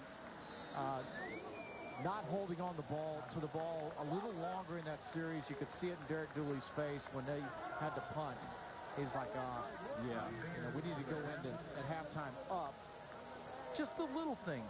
The little things when you're playing a really good football team are compounded. And there were a couple of big runs that Oregon made. The Tennessee missed tackles on those runs. Something that went 50, 60, 70 yards that would have been 10. Yeah. And that's how games turn. And that's why Oregon's number 7 in the country, because they got backs that force guys to miss tackles, and they turn them into 75-yard runs. Are things different now that I'm not crushing quarterbacks every Sunday? Yeah, a little bit. But I still have a taste for greatness. So I love Dr. Pepper. The taste of these 23 flavors can never be equaled. Like me. Pizza for McNabb. I got it. Donovan. Mike? What, Mike? Come on, Mike, man. Still got it. There's nothing like a pepper. Trust me. I've sent people to the doctor. What's that thing? Shut your eyes. Highlight light here. Get your highlight light. Are they really trying to serve the High Life light here? This is the home of hoops and hockey. This is sacred ground. Trampled upon by a canine beauty contest. It's making me queasy. Highlight light here. Get your highlight light. Should I handle it? Handle it. Handled. Is that a portrait of a dog? This NFL season, Papa's in the house. not just this house, your house with Papa John's free topping football. Your choice of any 3 toppings free when you buy a large cheese pizza for just $10. You like those vine ripening tomatoes from California? Yeah. Order at papajohns.com and get a large pizza $10 with any 3 toppings free. That's right, 3 toppings free. Because every day is your game day. If you believe that investors should be heard, not herded. If you have the audacity to believe I can see you in 2 weeks is quite frankly weak. If you buy the renegade idea that press 9 for more options is not an option. Join the nearly 7 million investors who think like you do. FaceTime and ThinkTime make a difference. Join us. Join us. Join us. At Edward Jones, it's how we make sense of investing. What was a nail-biter is no longer. 48-13. Oregon over Tennessee. 3:54 to go in this game. Chip Kelly will be able to take his team back home with a 2-0 record, while Tennessee will fall to 1-1.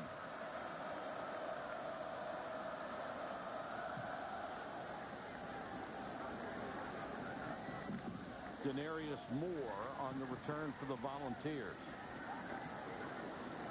Out to about the 26-yard line. Let's take a look back at our protection spotlight brought to you by Castrol GTX, Greg. Well, and this was really kind of a backbreaker. Well, Michael James bottled up in the first half, the 1,500-plus yard rusher last year. Gets a little help from number 1, Darren Thomas. There's your protection spotlight, Mr. Quarterback, down the field, making your running back teammate happy. Well, he'll get some applause in the film room for that one. Absolutely.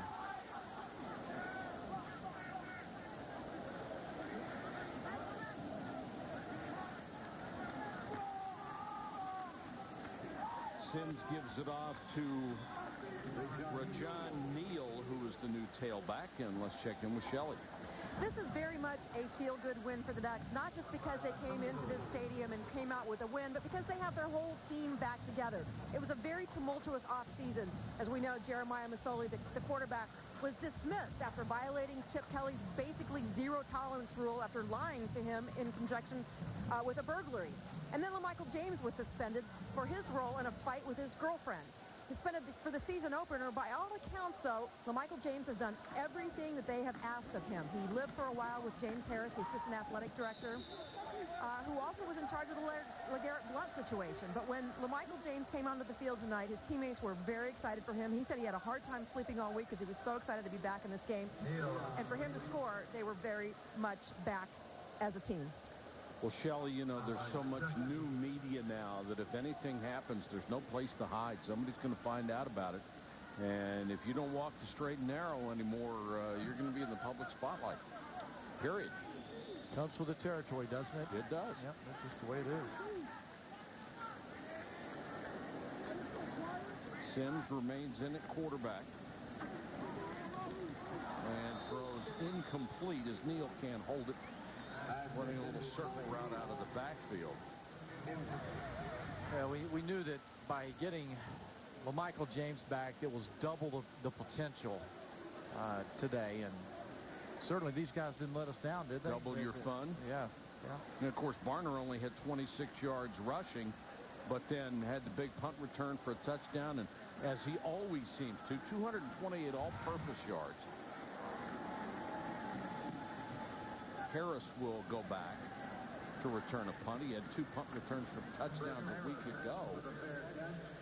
And makes a fair catch to 29. That was a 44-yard kick. Here's what Tennessee is going to have to face coming down the road. It's not going to get any easier. Never does in this conference. They're going to play Florida here, then at LSU, at Georgia, number 1 Alabama, number 24 South Carolina. And I thought they were extremely impressive today, South Carolina. I'm with you, Mike. I would say Alabama and South Carolina, two right there. South Carolina, I did their opening game. I was very confident they were going to beat Georgia today. Marcus Lattimore, their freshman tailback, 30-plus carries, 188 yards, I believe it was. He basically, you know, to hear Steve Spurrier in his post-game interview, he said, hey, I was smart. I gave the ball to a guy. We can run the football. That kid is a stud running back. Oh, man, all of a sudden now Stephen Garcia in that passing game is going to be a lot better. Ellis Johnson's defense, South Carolina's defense, plays solid as always. Yep. I mean, Steve Spurrier knew going in he had the potential for a really good football team. Yes. And it's coming about. And, you know, he's a boy. He made it through all of his hotel gate and things. Yes. And he so did. I tell you what, South Carolina's a good football team. This may be the best team he has ever had in Columbia. Today was a big win for them. They had to get over that. You and I did their game last year at South Carolina at Georgia. Right. Back and forth, high-scoring game, and he had a chance to win it, and they thought they should have, but they didn't get it done. There are games in every program that are hump games. You've got to get over that one, and it seems to set the tone for everything else. Yeah. Number 57 on the defense. 15-yard penalty, 1st and 10. And Florida, you know, they were down to USF in the first half.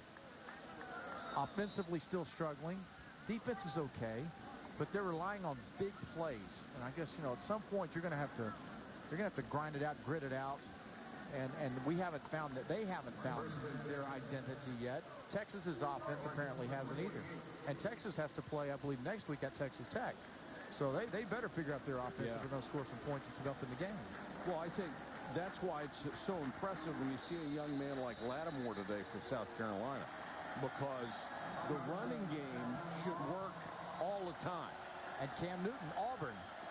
Yes, they had a pretty good little showing at Mississippi State on Thursday night. So the SEC, as always, you're right, Mike. It's a physical conference.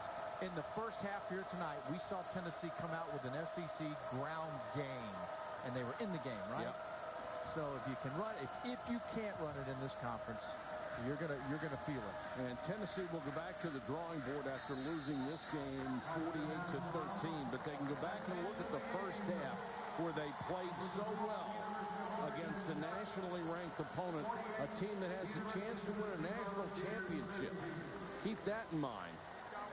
And they held them to a 13-13 tie and played them right off their feet. So pretty good home debut for the young coach, but a great job by Chip Kelly to bring his team all the way across the country into the Southeastern Conference and win it going away by 35 points. That's the final here in Knoxville in front of 102,000 plus Oregon over Tennessee, 48-13. This has been a presentation of ESPN, the worldwide leader in sports. For Craig James, Shelley Smith, and our entire crew, this is Mike Patrick saying so long from Knoxville, Tennessee.